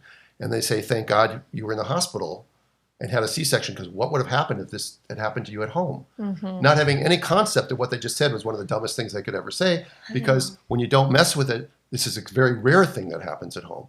But it happens in the hospital all the time. It's the number one diagnosis for cesarean section is fetal intolerance to labor. Wow. And it reminds me of a quote that you said. I saw it on your website. It says, when you end up meddling with birth, you end up needing technology. Yeah. And so all the while they're claiming, thank goodness for technology, because you wouldn't have survived this without this, but not realizing that it was the meddling with birth that caused the need for the technology. Yeah, the bad analogy is it's a fireman come to your house and start a fire, and then you call them to put the fire out, and they say, aren't we great for putting out your fire? It's like, no, you started the fire. Yeah.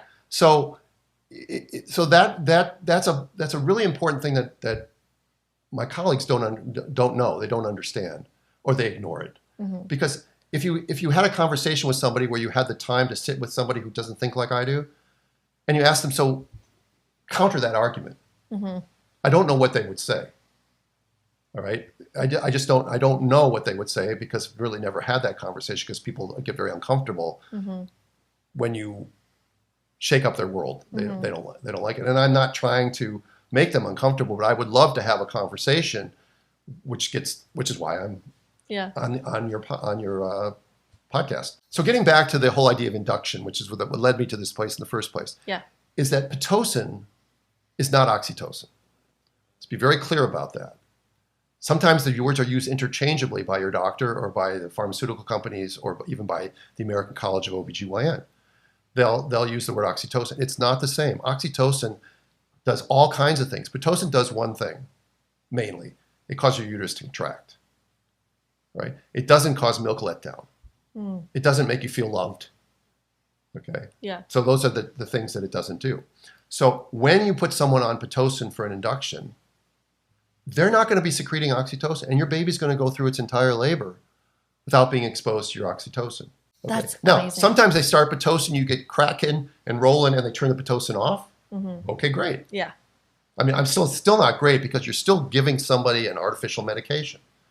And again, every time you interfere with nature, you end up needing technology. So you're doing something that will have a ripple effect. We don't know what that ripple effect is. Maybe it will be something in the baby's epigenetics. Maybe it'll be something in the baby's neural pathways that are forming in labor, and we won't know that. You have to look at how we give birth really matters. Mm-hmm. It's pretty clear to me that we're doing a lot of things wrong. Anytime you have a transaction that occurs between me and you, you're going to have better service, better outcomes than when you put a middleman in between. Every time you put a middleman in between, the middleman probably makes the most money and is not responsible mm-hmm. for something. It's a flaw in the healthcare system.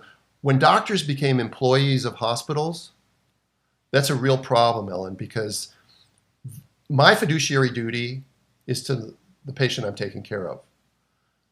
A doctor who works for Kaiser, or I'm not picking on Kaiser, but HMO, it's just the one that we know.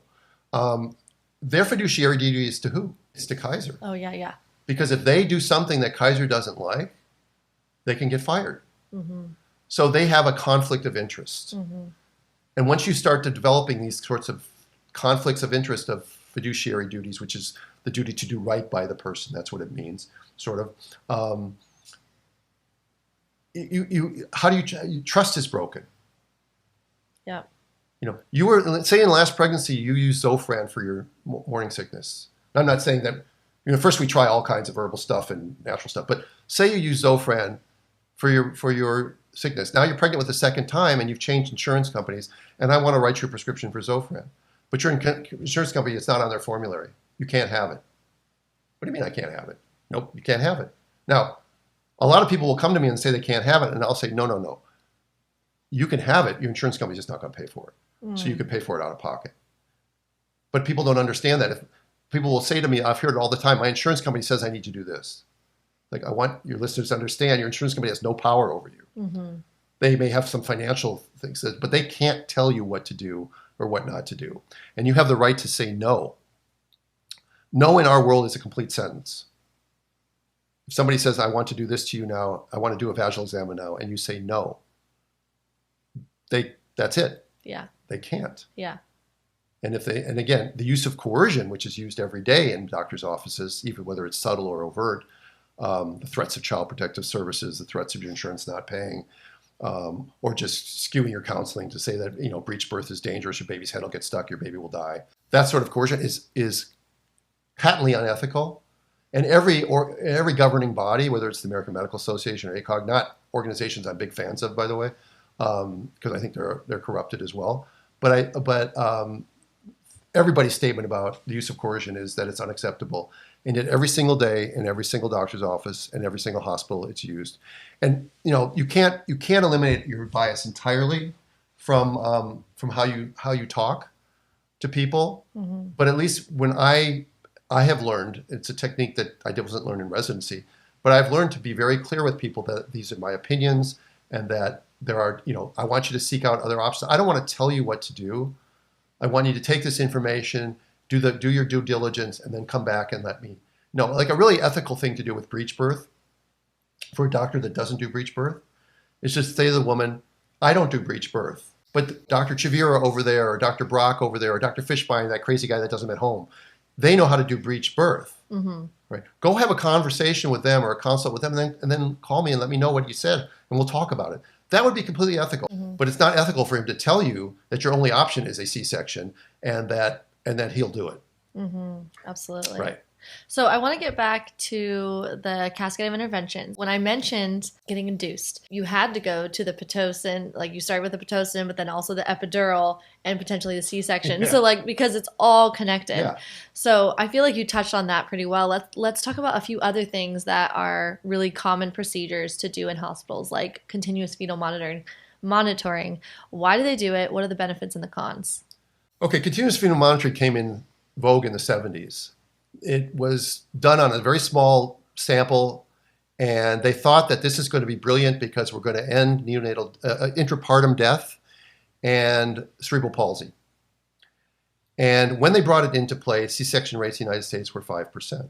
After 50 years of using continuous fetal monitoring and many, many studies, including some really landmark studies showing that continuous monitoring has done nothing to decrease the rate of cerebral palsy. It may have slightly decreased intrapartum death, but nothing to do to its primary objective was to decrease the risk of brain damage to babies in labor. It's done none of that, but the C-section rate has gone up 500%. So all that continuous fetal monitoring has done, and I think that most doctors are in agreement with this, is that it's useless in preventing the things that it was designed to prevent for. Why is it still used? Because we talked about it earlier. Once a policy is put into place, like the pediatric policy of doing newborn exams on everybody, mm-hmm. It's very hard to get rid of it because risk managers like it, because it's probably a labor saver for nurses. Somebody can sit out at the desk and like air traffic controllers, they can watch 9 people in labor at the same time. They don't care that it's limiting the woman's movement, that reading those tracings and what's called category 2 is this vague nebulous thing that goes all the way from like a little bit abnormal to very abnormal and may not have any correlation with outcomes. There's a big paper that came out by a guy named Steve Clark last year that was an opinion piece, I think, but it was really sort of brilliantly written, I thought, that you can't really interpret them, and so they're often misinterpreted. It's why the C-section rate goes up, because you'll see how many C-sections are done for an abnormal fetal heart rate tracing where they tell you your baby doesn't look like it's doing well and we need to do a C-section, and they call it an emergency, all right? but they take 40 minutes to get you on the table. Okay. Wow. Yeah. All right. That's Think about really that. telling. I mean, a lot of women will call me. I said I had an emergency C-section, and I'll just subtly ask them later on. It's like, once they decided to do a C-section, how long did it take for them to get you on the table? And I say, yeah, it was within an hour. And I go, that's not an emergency. Wow. That's not how we define an emergency. Mm-hmm. And then they'll get a baby that comes out screaming with APGARs of 9 and 9 and Wow. normal blood gases. Mm-hmm. So they were wrong. But they'll say, thank God we did the C-section because, look, we got a great baby. Mm-hmm. If we would have waited longer, we would. That may be true, but it's probably most often not true. And you said that the baby was in trouble now. And if a baby's in trouble now, how come it came out so good? And if it really was an emergency, you wouldn't wait 40 minutes to get her on the table. You'd call a crash. We call it a crash. Hit the button on the wall and everybody runs in and get you back there. And you can sometimes get a baby out in 10 to 15 minutes probably from the time you call a crash at a good hospital with in-house anesthesiologists and OR crew. Mm-hmm. In other hospitals, it's going to take longer. It's going to take 30 minutes or more. Vaginal birth after cesarean is something that people think, oh, you should do it in a hospital because what if something goes wrong and the uterus ruptures? Well, if the uterus ruptures, depending on how the baby's heart rate was before that, and it truly ruptures as opposed to scars separating, you have about 8 to 10, 15 minutes at the most to get a baby out before it suffers irreversible injury. Most hospitals can't get a baby out that fast anyway. So the idea that just because you're in a hospital, you're going to have a better outcome than at home when that really rare thing happens where you have a true uterine rupture is probably fallacious as well. It's probably not true that in many instances, you're still going to get a very bad outcome when that happens. And it's not predictable, and it's not something that people should have a repeat C-section for because of this rare occurrence. It should be something that people are given true informed consent on and then allow them to make that decision. Hospitals that ban VBAK, which is really common. like there are some on Hawaii that ban VBAK, I know that. That's completely unethical. Why do you think it's unethical? Well, first of all, because ACOG says it's unethical, which is one of the things I agree with them on. But secondly, because the risk is a lot smaller than the risk of an emergency C-section for every other thing that happens in pregnancy. In other words, they'll say they can't do it because they don't have in-house anesthesia. And what happens if that happened? But almost all emergency C-sections are done for reasons other than VBAK. Placental abruption, cord prolapse, these sorts of things. And they handle those just fine. So why are they doing it? Because ethics is something called, it's totally called beneficence-based ethics, which is doing what's best for the patient. And ultimately what's best for the patient should be determined by who? The patient. The patient, right. Yeah. Right. And these topics we're hitting that are common practice in hospitals can make it more likely to end up with a C-section. And then what are the risks of the C-section? Most people don't even think that there are actually even risks with a C-section. Can you get into that? Yeah, well, sure. We talked a little bit about the downstream consequences. They don't consider the C-section to be something that again, is putting the mother at greater risk. It's major abdominal surgery. They don't describe it that way, though. Yeah. They describe it as something, we do it all the time. It takes 30 minutes. You'll be in the recovery room with your baby right after. And a lot of hospitals are doing much better about gentle, I don't like that term, gentle cesarean. But that's the term where they put the baby skin to skin. And sometimes they even let the mom reach down and pull the baby out. You've seen videos on YouTube. Yeah, I love that they're doing more of that, where they're keeping the baby in the operating room with the mom, baby going to the nursery with mom. A lot of times it's a staffing issue that they won't let that happen, which is another BS explanation. Yeah. Yeah, well, then you have a scarred uterus. You have the risk of poor wound healing and scar opening up, and that takes weeks to heal. You have the risk to future pregnancies. You have an increased risk of injury to your bladder, bowel adhesions, bowel obstruction, chronic pain. Longer recovery.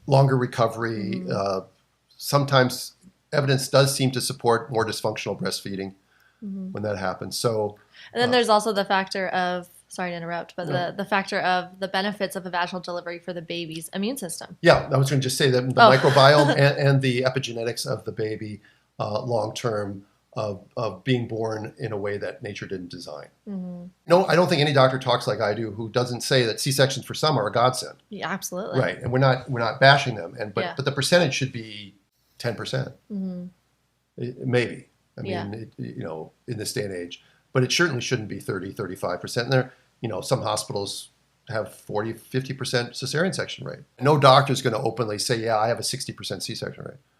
Really? They're going to lie. Who's going to say that? If you ask your doctor what a C-section rate is, by the way, a lot of them won't know because they don't keep track. Yeah, because it's not in. They don't log them in. I didn't for my first 28 years in practice. I didn't keep track of my births.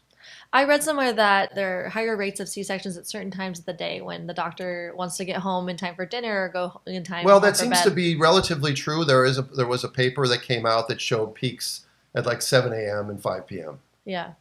Because nature, we know, designs women to have C-sections at 7 a.m. and 5 p.m. And Yeah. 7 a.m. is to get so the doctor can get to the office, and 5 p.m. is so the doctor can get home. Get home in time for dinner. Yeah, and again, because the way the system is set up, it's hard for me to blame doctors who are under the pressures of getting women delivered to not fall into the trap of being impatient, right? The interesting thing about the impatient thing was they thought, okay, if doctors want to get home for supper, let's get rid of that pressure and let's get something called laborists. Laborists are like doctors who spend a 12-hour shift in the hospital and they deliver all the babies during that 12-hour shift. And they thought, well, since there's no pressure for them to deliver the babies, we'll have lower C-section rates. Didn't happen. Didn't work that way. What happened was you had C-section rates that were commensurate with the way the doctor practiced. So some of the laborists had C-section rates of 10%, and some of the laborists had C-section rates of 50%. Wow. So it wasn't based on the system. It was what's called stage one thinking. Rather than figure out whether fetal monitoring is going to work, or labor curves are going to work, or laborists are going to work, they just put it in play. And they see what happens because it sounds good without them ever asking themselves the real question, is it actually going to do good? And the getting back to the way we are biologically designed to labor, all that stuff that's factored in that they're not considering. Yeah, women should really reconsider, even if they want a hospital birth, consider hiring a doula for sure, and consider even hiring a midwife as what's called a monitrice, which is one that they can come to your house. Because a doula can't do medical stuff. They can't do a vaginal exam. They can't listen to your baby, legally anyway. They probably do sometimes. But that way you can if you want to deliver at the hospital because you feel it's safer for you, then the midwife will keep you at home until you're 9 centimeters. And then there's far less time for the hospital to get impatient with you and to restrict you and to do all those things that are anti-mammalian to you that disrupt your labor, and you end up with Pitocin and an epidural and all the cascade of interventions. Again, these are general instructions. And a lot of doctors will say, well, if you're on a breaks, come right in. Absolutely not. You should be talking to somebody and they should ask you questions like, is the fluid clear? Is your baby moving? Are you having any contractions? Is there any blood? If you answer all those questions in the right way, there's absolutely no reason to go to the hospital. As a matter of fact, it's detrimental to go to the hospital because now you're sitting in a place with different bacteria where people are going to want to move you along because they don't have an endless number of empty rooms or nursing staff to take care of you. And you're more likely to go into natural labor when you're feeling safe and secure and in a place where you're not being meddled with, as opposed to going someplace with bright, sterile lights and all these people entering the room that you've never seen before, putting on a gown that, like, going back to this whole thing that we're talking about. Yeah, I love that way you said that, because that's exactly right. Right. People, again, if people would just think, yeah, we're human and we think and we've got higher reasoning and stuff like that. Sometimes it's a detriment when it comes to primitive brain functions, like breathing or digestion, like I said before. But we are mammalian. Our instincts are there. It works right most of the time. And when it doesn't, then medicine is important. But if you go into the medical model right away, from the moment you go in for your first prenatal visit, you'll be, I'm not going to use that term, seeds of doubt will be planted upon. I was going to say the word grooming, but I'm not going to say that because that's a controversial word. But you will be, so I said it anyway, because that's assuming I can't help myself. But there'll be seeds of doubt. You'll be, oh, your husband is 6'5" and you're only 5'2". That baby's gonna have to come out early. Or, oh, you're over 35. Your placenta's for sure gonna die early.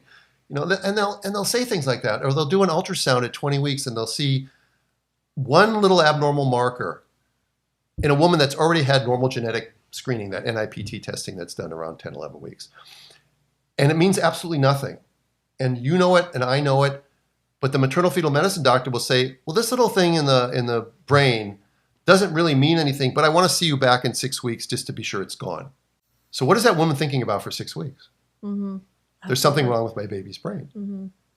It's kind of like out of the movie Inception, where the guy says, don't think about elephants. Yeah, absolutely. And then you're thinking about elephants. Yeah, you can't not think about it. Mm-hmm. So they plant these seeds of doubt all along. And then you're, like I said earlier, you're bathing your baby in anxiety hormones. And then you're Googling stuff. And then, your family members who are maybe anti-natural birth or anti-home birth are lathering you with their stories of how their doctor saved them, that they got induced and the baby got in trouble and thank God I was in the hospital. What would you do if that happened at home? That whole thing over and over again. Mm-hmm. I hear it like a broken record, so sometimes I think I probably am repetitive in what I say, but it's so passionate for me. Understandably so, because you've been on both sides of the coin. You've seen one model of care and the other model of care. So I was the other model of care. Yeah. I was the guy in the hazmat suit that clamped your cord and took the baby over to the warmer. That was me. Had I not had the good fortune, for the wrong reason, of meeting midwives, I'd still be that guy. And do you think, was it very much just, this is what I was taught and this is just the way it is? Yeah. I mean, I was taught at one of the best hospitals in the country. Mm-hmm. So how could they be wrong? Mm-hmm. How could they not know something? But I was lucky, though. You asked another question about breech and twin. Part of the reason that I was lucky is because in the early 80s, it was still something that was being taught. And part of Cedars-Sinai rotation, I got to spend 4 months at LA County USC Hospital, which was the county hospital in downtown LA, which was the busiest hospital in the country at that time. They were doing about 22,000 births a year there, which is about 65 babies a day. Whoa. In that hospital. Mm-hmm. And as the resident on the floor, 65 babies a day, breeches are 3% of the population. You're going to see at least 2 breeches every day. Twins are about 3% of the population. You're going to see at least 2 sets of twins every day for every other night for 4 months. So I got the training, which no one's going to get anymore. Mm-hmm. And that's a problem. And that's a real problem. I'm not expecting people who don't know how to do stuff to do stuff, but I am expecting them to be honest and explain that to their patients, that they don't know how to do stuff. It's not that the stuff that they don't know how to do is wrong. It's just that they don't know how to do it. And we need to start retraining these people. We need to take that back to them and retraining the next generation. You can't expect a doctor who's been out 20 years in practice to suddenly start doing something that he's never been comfortable with before. But medical students and residents, they're sponges. They want to learn this stuff. Yeah. And I believe they're generally getting into it because they want to help people. Absolutely. You have to, at this day and age, there's very little other reason. The monetary reasons have sort of been taken away. Mm-hmm. So you have to do it because you want to help people. But to not be able to learn the skills that we talked about earlier, to not be taught those in the place where you're supposed to be taught, and then to come out and bill yourself as an expert, to know that I'm an expert in OB and yet I don't do these 2 main things that, if you add breeches and twins together, that's 6% of all women. That's 1 out of every 16 women that's pregnant that you don't know how to take care of. That makes you an expert. Can you imagine a cardiologist who 1 out of every 16 people with heart problems, the cardiologist didn't know how to take care of that? Yeah. That's not something that would ever be acceptable to a cardiologist or a cardiology residency. Yeah. But it's the norm. Can you explain the difference between the terms high risk and low risk pregnancies and your thoughts on that? Yeah. High risk is in the eyes of the beholder. And it's a bad term. It's worse than provider. It's a bad term. And the reason it's a bad term is because it paints a picture of something that's risky. And life itself has risks. We don't consider driving down the hill to the market on the coast to be high risk, but there is risk involved with it. To some people, that might be high risk. They may be agoraphobic people who don't want to leave their house because they're nervous. Right. So risk is relative to what your history, what your values are. So I'll give you an example. A woman with a placenta previa is high risk. Okay. All right. That woman cannot deliver vaginally, and if she tries, she will bleed out. Okay. Almost for sure, and her baby will die. Okay. All right. A woman with hypertension isn't necessarily high risk. She may become high risk, but she will be labeled high risk from the date they walk in and they start with the problem list thing again. and they label that they have a problem. A woman with hypothyroidism who's on Synthroid, that will be labeled high risk. And some midwives in certain states are not allowed to take care. Why?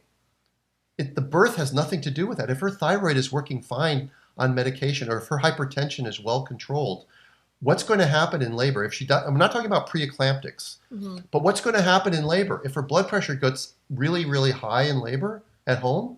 Then we've heard of this thing called a car. We put them in a car and we drive them to the hospital, and they can be then taken care of there. Same thing with the diabetic. Diabetic's always been labeled high risk, but diabetics in 2023 are not the same as diabetics in 1980. We have implants and we have cell phones. And a woman who's a diabetic now can look at real time at what her blood sugar is. And if it's a little bit high, she can push a button. If it's a little bit low, she can eat something, eat some food. So she can keep herself well controlled. But yet diabetic will be labeled high risk, all of them.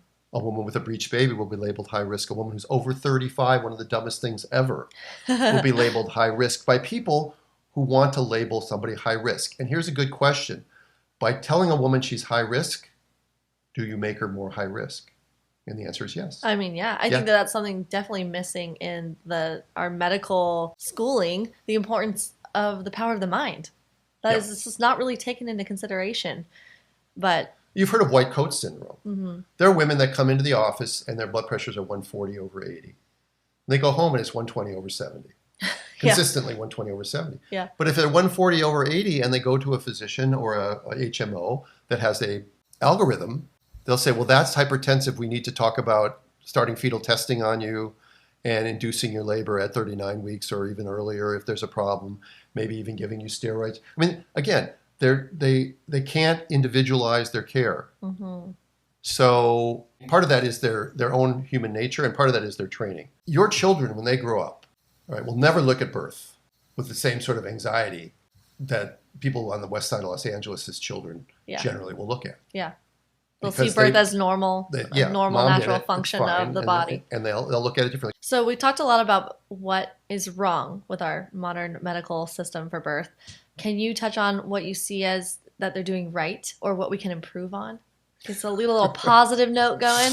What would you like to see change? What do you think is like an optimal, model of care for women in birth?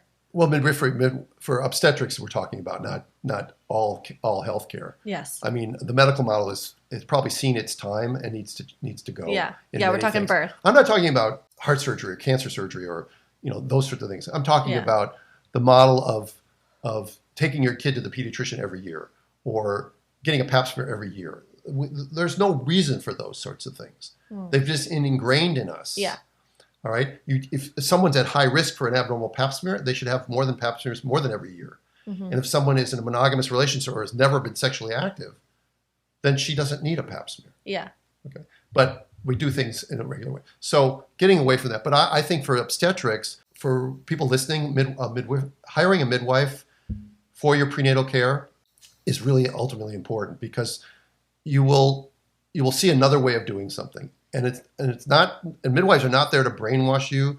No midwife is there to steal you from your doctor because they're going to get rich doing it, because we don't get rich doing home birthing. And doctors don't get rich, even, salaried employees now, most doctors. So it's not about the money for most of us. I think midwifery model is the way to go. And I think that it has to come again from the midwives. And I see it changing. But as I said earlier, I'm not old. I'm too old to see it change fast enough for my liking. I don't see a sudden realization that the C-section rate of 30-some% in the United States is wrong. And I don't see the people in power or running the residency program suddenly saying, you know what, we've been wrong all along. We're going to change everything that we do. That's unrealistic. I have hope that people are waking up. I'm not really optimistic that this current system can be fixed. And I think an alternative system will rise. And the people who seek it out will be better off for it. And the more people seek it out, if you build it, they will come. To quote Field of Dreams, right? I think this is a really good question after this, what we've just talked about. What about someone who's listening and they're like, look, I hear you. I would love to do a home birth. I just can't afford it. I can't afford a midwife. What do you think is the best tips to help navigate someone who is choosing a hospital birth for either financial reasons or whatever reason? to have their most optimal experience? Good question. It's a really good question. Yeah, ideally, the problem is, of course, that most people have health insurance or Medicaid, but most midwives don't take it because it doesn't pay well enough. It'd be nice if those companies would pay for home birth, because home birth would save the insurance company a lot of money. I'm not sure why the actuaries and people that make those decisions for insurance companies aren't jumping at the opportunity to pay for home birth, because it's like a third of the cost of a hospital vaginal delivery and probably a fifth of the cost of a cesarean. But for those people that can't afford it, sometimes you may have to seek out a physician who's not in your area. You may hear of a hospital that's 50 miles away or across state lines that has a C-section rate that's really good. If you go online and you get into the Facebook groups or the Instagram groups, there's going to be enough talk. There's enough great podcasts out there that talk about, these isolated people that are doing really good work. And if you have to travel, make it something it's that important, because it is a life event. It's not a medical procedure. It's not like getting your broken arm set. Is that possible though? Like if you're in labor to have? Oh no, not if you're in labor. This you have to plan ahead. Right. Yeah, you have to plan this way ahead of time. Yeah. No. If you're in labor and just suddenly realize it when you're in labor. No, I mean like planning ahead of time to go to a hospital that far away. Does that?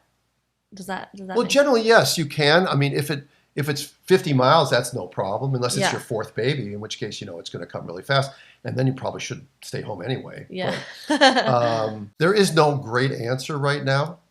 I wish I had one for you, because I feel like there are certain things that are really helpful. Let's hear. Yeah. So like in my birth course, I actually worked with a wonderful doula on island who gives tips for those who choose a hospital birth and what can help them to have their best experience. And basically the topic of whoever is your birthing partner, whether that's a doula like you recommend, which she also recommends if you're having a hospital birth across the board, she says hire a doula. But if we're talking financial reasons, you probably can't afford to hire a doula.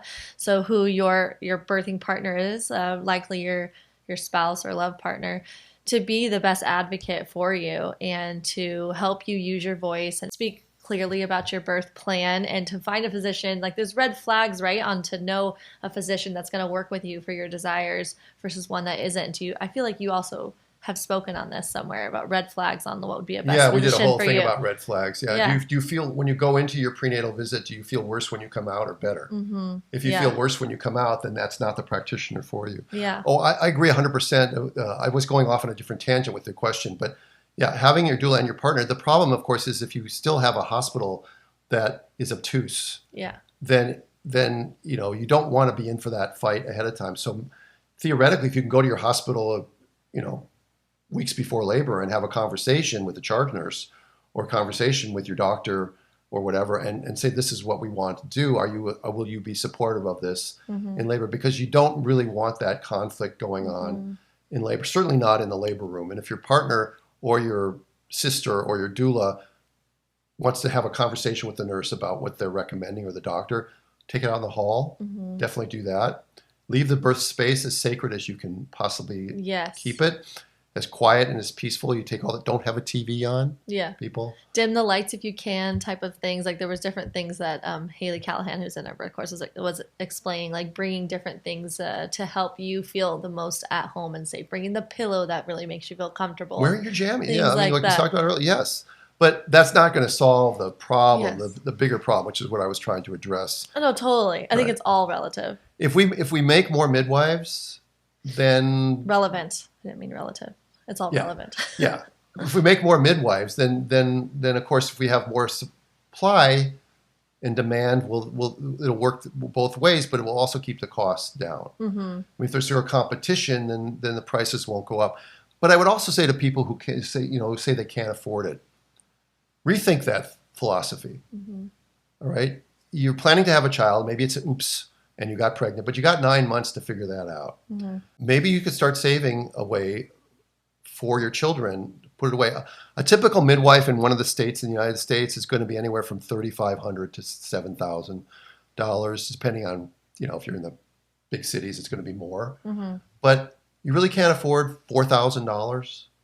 Do you really think that 2-3 years later, that $4,000 will have been meaningful, that you'll have spent it on something meaningful, more meaningful than the birth of your child? Mm-hmm.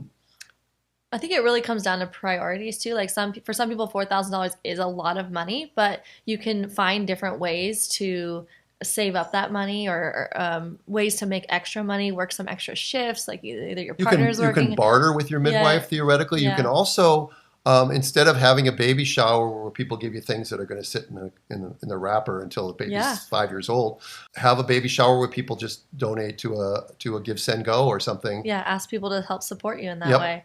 And I would recommend listening to my episodes on financial freedom, to learning how to, cut certain spending and increase savings. And there's a way, depending on your priority, most of the time. There's going to be outliers, of course, but a lot of the times there are ways to make it work and to.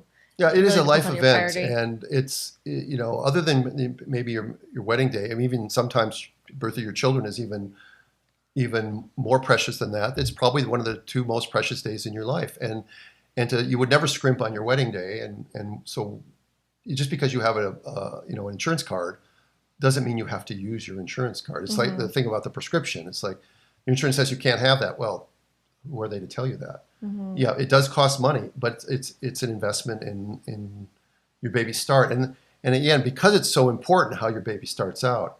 And the idea that for you and all your future babies, if you can have that first vaginal delivery the way it's supposed to be, unmedicated,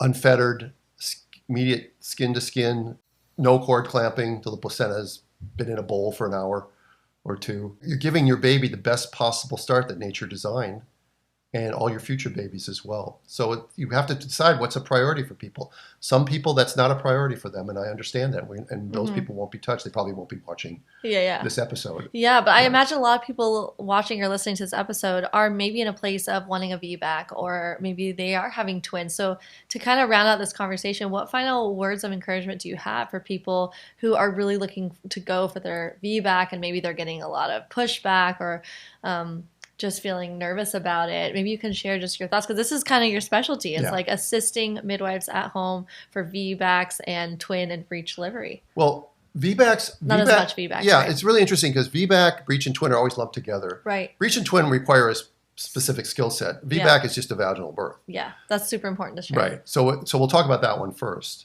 So I'll take a little dive into the numbers so people can understand what's so risky about it. The risk of the scar separating, which is often called rupture, which is a terrible term because it conjures up the image of a tire exploding on the freeway. But that's not normally what happens. So only about 1 out of every 200 VBAC labors will have the scar separate. And of those scars that separate, only somewhere between 6 and 16% of those babies will have a terrible outcome. So let's just take 16% because it's the higher. So that's like 1 in 6. So 1 in 6 out of 1 in 200, which is actually 1 in 6 times 1 in 200, which is 1 in 1,200. So the actual risk of having a terrible outcome from a VBAC trial of labor is 1 in 1,200. Wow. Now, that's a 99.9+% chance that it's not going to happen. And for that, hospitals are banning VBAC, or doctors are refusing to do VBAC because it's too dangerous. Yet they'll do all kinds of things that are far riskier than 1 in 1,000, 1 in 1,200. Like what specifically? Amniocentesis. They don't tell you that your risk of having a placental abruption is about 1 in 120, and that we should induce you before you have a placental abruption. They don't tell you the risk of preeclampsia ending in seizure is such and such a number. Right. They cherry pick what's risky. Yep. 1 in 1,200 is the same risk as a 25-year-old having a Down syndrome baby. How many 25-year-olds would be told that they have a risk of having a Down syndrome baby? Nobody. Yeah. You would never say that to a 25-year-old. Right. Right. It's the same risk as having a ruptured uterus and in a bad result as a VBAC. So there's a thing you can do with numbers. But it's really tricky to use the term relative risk, because relative risk doesn't mean anything unless you know what the denominator is. Yeah. So you need to know what actual risk is. And if you ask your doctor who tells you it's risky, or the relative risk is twice as risky or something like that, and you ask them what the actual risk is, most of the time they won't know, because they've been so used to talking about relative risk that they never bothered to actually look what the actual risk is. And this just goes back, sorry to interrupt, but it just goes back to the power and the importance of asking questions and feeling empowered yourself as the client going into it. Because a lot of times we can go to hospitals and just suspect I'm not supposed to say anything. I'm just supposed to do whatever the doctor tells me, not realizing your own personal power and the importance of informed consent. So ask questions. and the importance of having a relationship with a physician that you feel good about. Right. So a VBAC is just a vaginal delivery. The problem is how to find a practitioner who's supportive of it. Well, first you have to look at the hospital. Does the hospital support it? If your hospital supports it, then there's got to be doctors there that are supportive of it, and you want to find one of those physicians who do it. If you want to do it at home, again, you got to be able to afford a midwife. So, but there's no reason that you can't have a VBAC at home for something that's a 1 in 1,200 risk of something bad happening. Even if it's 1 in 200 risk, that's a 99.5% chance. Interesting tidbit. I was born by C-section, and my sister was a VBAC. My mom. Yeah, well, that's great. I mean, and VBAC used to be considered, Yeah, totally normal. But again, it's really a reasonable choice, and anybody who says it isn't reasonable is not being truthful. Now, it depends on the scar on your uterus, but most C-sections are what's called a low transverse cesarean section, and that's a scar that's on your uterus that has those risks. If you have a up and down scar, what's called a classical cesarean, that's a whole different problem. And if you've had fibroid surgery where they've actually entered the cavity of the uterus, that's another risk factor. But we're not going to, that's something you want to consult your physician or your midwife for. They know all about these sorts of things. For breech and twins, it's very hard because some states make it illegal for midwives to do it, and there are very few doctors who will do it. I would say that probably 95% of breeches are born by cesarean section when it should be about 10% or less. And with twins, I would think that it's really high. In my own data, we had a 98% success rate with twins to a woman who's a multip, a woman who's had a previous vaginal delivery, and a 66.7% chance in women who've had it's their first baby. With breeches, we had a 100% success rate with multips and 80% success rate with women having their first baby. So even first baby breech moms have an 80% success rate of vaginal delivery, which is interesting because the chance of having a cesarean section for any woman walking into a hospital is higher than that. Yeah. If you think about it. So, but finding a skilled practitioner, and one of my real pet peeves, which we didn't get into earlier, was that if you have a breech baby and you've been going to the same OB all along, and suddenly at 38 weeks your baby's breech and he doesn't know how to do breech, he can be forgiven for saying that he doesn't know how to do breech and he should have a C-section. But I know from data and from my own experience that more than 50% of twins will have at least one of the babies be breech. First baby, second baby, both babies. Yeah. All right. At least 50% will have at least one being breech. When a doctor finds out that you're pregnant with twins at 12 weeks, and that doctor is not comfortable doing a breech delivery, that doctor should tell you that I'm not the right doctor for you. You should go find somebody else. But they don't. From 12 weeks, they'll talk about, well, we'll schedule your C-section at 37 weeks and blah, blah, blah, blah, blah, blah, blah. Yeah. And that is completely unethical. And that bothers me greatly, that if you're not an expert in twins, and if you don't know how to do a breech, you're not an expert in twins, then why are you purporting yourself out there as an expert in twins and taking care of twin moms during their pregnancy? You should be referring that person to somebody who's willing to take care of twins in labor. Yeah, absolutely. Right. Wow, that's so amazing. So finding a skilled practitioner and a willing practitioner is the hard part about it. And that's part of why I and my friends Rick and David and Breech Without Borders were going around the world and trying to rekindle the skill. The skill. So that, and it's great, nothing could be more gratifying than when I get an email or something from a midwife or even a resident who's taken my course and says, Dr. Stu, I had a surprise breech yesterday and I knew exactly what to do, and I knew exactly what I had to do was nothing. I just watched. The baby did all its cardinal movements and rotated and came out all by itself. It's like, yeah. Instead of trying to push it back up inside so that you could do an emergency C-section on them. Oh, wow. Which is what happens at the hospital. Yeah. Right. Wow. And then you're there basically to safeguard in case in case they do need you. Oh, a lot of times they need some manipulation and stuff like that. But many breeches will come out and they'll come out and you just watch them. And what's beautiful about a breech birth is that they're telling you whether they're okay or not. They're telling you by their skin color, by their tone, by something called capillary filling, by the cord. What does the cord look like? How they're rotating as they're coming down. And if they start to look, and their tone, I forgot about tone, this is the most important one of all. They tell you that they're fine. And when they start to not be fine, then is when you need to know the skills of how to intervene and deliver them. Yeah. And if you know the skills, the idea that a baby is going to be trapped in there or something, which is this terrible thing that we all hear about sometimes, And even a skilled practitioner, that may happen to them once or twice in a lifetime, but it's very, very rare to happen. And also injuries are not, you're not injury free by doing a C-section for a breech. A lot of breeches are injured badly at cesarean section because the people don't know how to do a breech delivery. And a delivery of a breech baby at cesarean section is still a breech delivery. You have to know how to do the maneuvers and how to get the arms swept out and then get the head flexed so you can get the head to come out. And they're very simple maneuvers. And in a 2-day course, I'm not saying people are experts in breech delivery, but every practitioner who's out there in the world is going to at some point find themselves with a surprise breech. And they're not going to know what to do. And they're going to show up in the emergency room and nobody's going to know what to do. And the likelihood that that baby's going to have a bad outcome is significantly increased because no one knows what to do. And all they know what to do is to pull out a scalpel and to do a C-section to still deliver the baby breech, which is absurd as can be. Wow, that's really interesting. And all this when you're talking about the obstetrician and interviewing and finding the right person, that also applies to midwives too. And in certain states where it is legal, because you're in California where midwives couldn't do that without a physician, certain states like here, midwives are trained and know how to deliver breech births and twin births just fine. And again, if you're planning to have lots of children, then you want to avoid that cesarean section. You really do. Yeah. If it's your only baby, you're going to have one baby and it's breech, and your doctor recommends a C-section, I mean, is it the end of the world? No.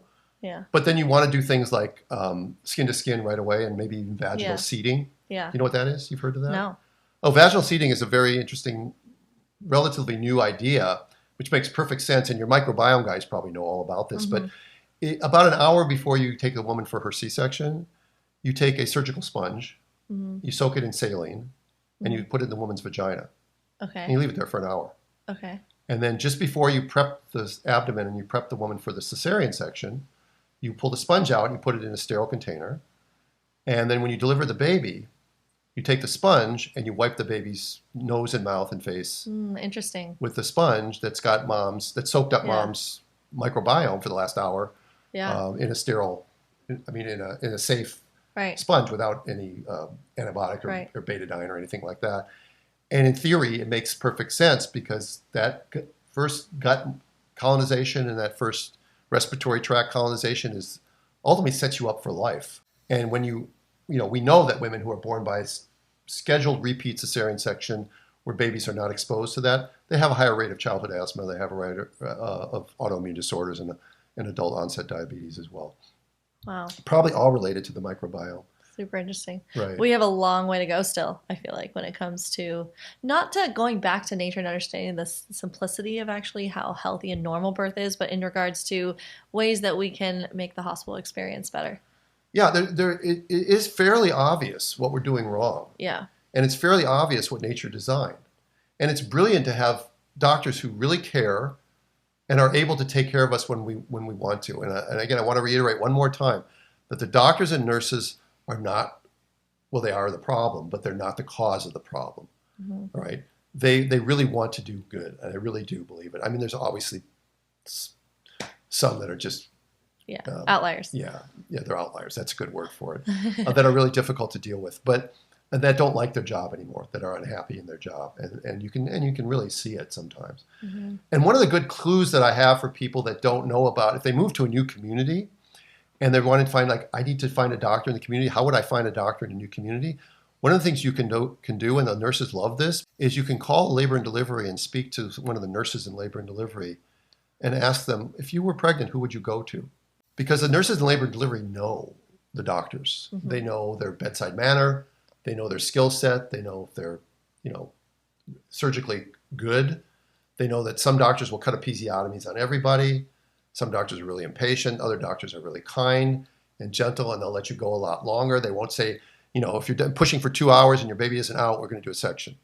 You've heard that. Yeah. I mean, everybody hears that. Yeah. That's another one of those even number rules, which is stupid. If you're pushing for 2 hours and the baby's fine, there's no reason you can't keep pushing. If you're pushing for 1 hour and the baby isn't fine, then you shouldn't keep pushing. Having a number and not individualizing your care is wrong. And I guess the best way to sum up the medical model is that it runs on an algorithm, and we as human beings are not algorithmic. We're all individuals.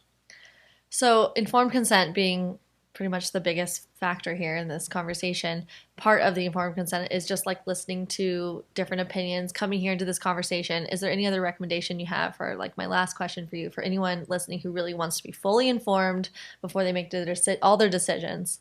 Yeah, well, the informed consent is a quagmire. It's a quandary a little bit because informed consent is based on being given, good information. Okay, well, who defines what's good information? Well, it's defined by the standard of care. Well, who defines the standard of care? And what does standard of care even mean? Standard of care means what like-minded physicians in a similar situation would do. Well, that's really interesting, because if you're the only doctor doing breech at a hospital, you're violating the standard of care. But are you really violating the standard of care? So these words can be manipulated, and then informed consent can become skewed because you're being given information that isn't really factual, or it's biased. Mm-hmm. So it's really hard to know when you're given informed consent, because you can't really be given informed consent if you're not given information from which to make consent from. It's a catch-22, so to speak. So if you're only told that breech is dangerous, then you're given informed consent for a cesarean section. Yeah, okay, I gave informed consent, but you weren't given informed consent. So again, it all boils down, I believe, to doing your own homework, to investigating this thing. This is such an important thing, and you may do it once, 2, 3, 5 times in your life, and you need to put time into it. Yeah. People go to Consumer Reports to figure out what kind of television set to buy. But when they're pregnant, they got a Blue Cross card, they pull it out, they go to the same guy that's been doing their pap smear for 10 years, and they don't know anything about that person's capabilities. That's super common in today's world. I don't imagine that's the people listening to this episode right now, but it's very common for the general population. Yeah, so everybody listening, make sure you share this with somebody who isn't listening.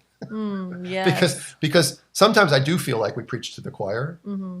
Because in our own podcast, I know that every now and then we'll have a dissenter or somebody that won't like it. But people have a real trouble listening to something that makes them uncomfortable. Mm-hmm. That's why people who only watch Fox won't watch MSNBC or vice versa.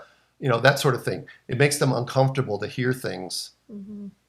And so that's the way we deal with that is called cognitive dissonance. And one of the major weapons of cognitive dissonance is to ignore data that doesn't agree with you, or to promote data that does, or to ridicule somebody who. So in other words, instead of debating somebody, you just say, "Oh, that's that." Like I said, that's that crazy guy who does home breech birthing. I might have to have you on for a debate. I'll host a debate on this topic. I bet. Yeah, we talked about that at dinner last night. I would love to do that. Yeah. I would love to get one of those 2 guys from Cornell, Frank Chervenak or Amos Grunbaum. I'll throw their names onto the. Okay. They are sort of anti-home birthers. They're self-proclaimed ethicists. Let me know if you guys want to see this debate. Yeah, or even just some maternal fetal medicine doctor who just doesn't believe that home birth is a good idea or that breech birth is a good idea. Mm-hmm. I would love to have a conversation, because I'm sure that on some things they're right, but they're not right for everybody. Mm-hmm. And on some things I'm right. I know that for a fact. Mm-hmm. But I'm not right for everybody. Exactly. And our model, the midwifery model, understands that. Mm-hmm. As my friend Kimberly says on the end of our documentary, it's called Heads Up, the Disappearing Art of Breech Delivery, which I say anybody that's got a breech should check that out. Heads Up, the Disappearing Art of Breech Delivery. But she says, home birth, breech birth may not be for everybody, but informed decision-making is for everybody. Mm-hmm. And you need to inform yourselves, because this is just such a life event. And it sets our kids up for success or failure far more than we can even comprehend. What we're doing to them, because you don't see the downstream consequences sometimes ever, but we can see trends, and we've seen what's happened to our health. Our lifespan has been increasing up until recently, when it first dropped for the first time in years, in the last couple of years. But our health has not been increasing. Yeah. Right. Yeah. Chronic illnesses are way up. Totally. And I think it all begins at birth. Yeah, I agree with you. I think birth is such a sacred event, so important that I think a lot of women going into their first birth might just not really think about or consider, but the emotional impact of your birth is powerful there. I mean, women listening to this know this. They have either maybe a traumatic birth that has really affected and impacted them in a negative way, or they've had positive births that just bring them so much joy, and all birth stories are important. They all matter because it's such a sacred event. And anybody who's witnessed a natural birth, and I feel one of the luckiest people on the planet because I've witnessed thousands of them. I'm in awe. First of all, awe of the power of women. Secondly, what nature designed. Mm-hmm. You know, you can see a woman that is grimacing beyond belief as she's pushing out that baby, and she's been screaming, and she is been in pain and yelling at her partner and all that stuff. And then the baby comes out, and it's like, I know. It's like, wow, this is great. Let's do it again. Let's do it. Yeah, that sort of thing. I mean, to witness that, so I feel very, very fortunate. And I think for families, it can be bonding beyond belief. Mm-hmm. You know, if you have somebody in your family who's a naysayer about the way you're choosing to give birth, then you're better off not trying to bring them on board during that time. But for your children and your immediate family to be able to bear witness to how nature's design is, again, like I said, I feel like I'm really, really lucky. I've had my ups and downs in my career. There's no question about it. You know, it's affected me physically and emotionally. Being on call for as long as I've been on call and practicing the way I practice took its toll on me. And right now I'm having a great time. Yeah, taking a break. I've taken a break for a year, and I've been teaching and traveling. But it's been an honor. Mm-hmm. Been a real honor to let people let me in their lives like that. Mm-hmm. Right. Yeah. And I don't take it for granted. Oh, I agree. I always say how one day, since, you know, this was my last birth, my fifth, I'm like, one day I'm going to have to become a doula or something, or a midwife, because I just love birth so much and I love being a part of it. I just think it's so sacred and powerful and magical and amazing. And one of my favorite moments in the hospital, when I used to work in the hospital, was after the baby was out and the baby was on mom's chest, and the nurse was just doing her thing and stuff like that. I would sit in a chair in the corner with the chart, and I'd be writing orders, and I'd be just watching.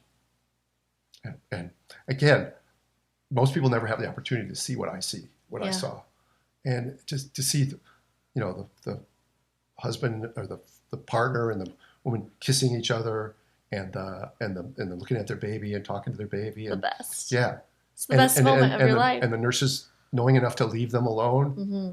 You know, it doesn't have to be a golden hour. It could be a golden 5 hours or a golden 30 minutes, whatever it is. But just leave them alone for a while.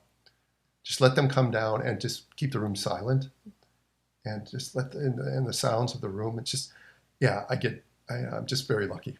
Yeah. Amazing. So thank you for having me. Yeah, thank you so much for being here for this conversation. I'm sure you and I could go on and on about this because we both clearly love birth. We will. we will if we have dinner later. We both clearly love birth. So I really appreciate you coming on and continuing this conversation off camera. Thanks for everyone being here and listening.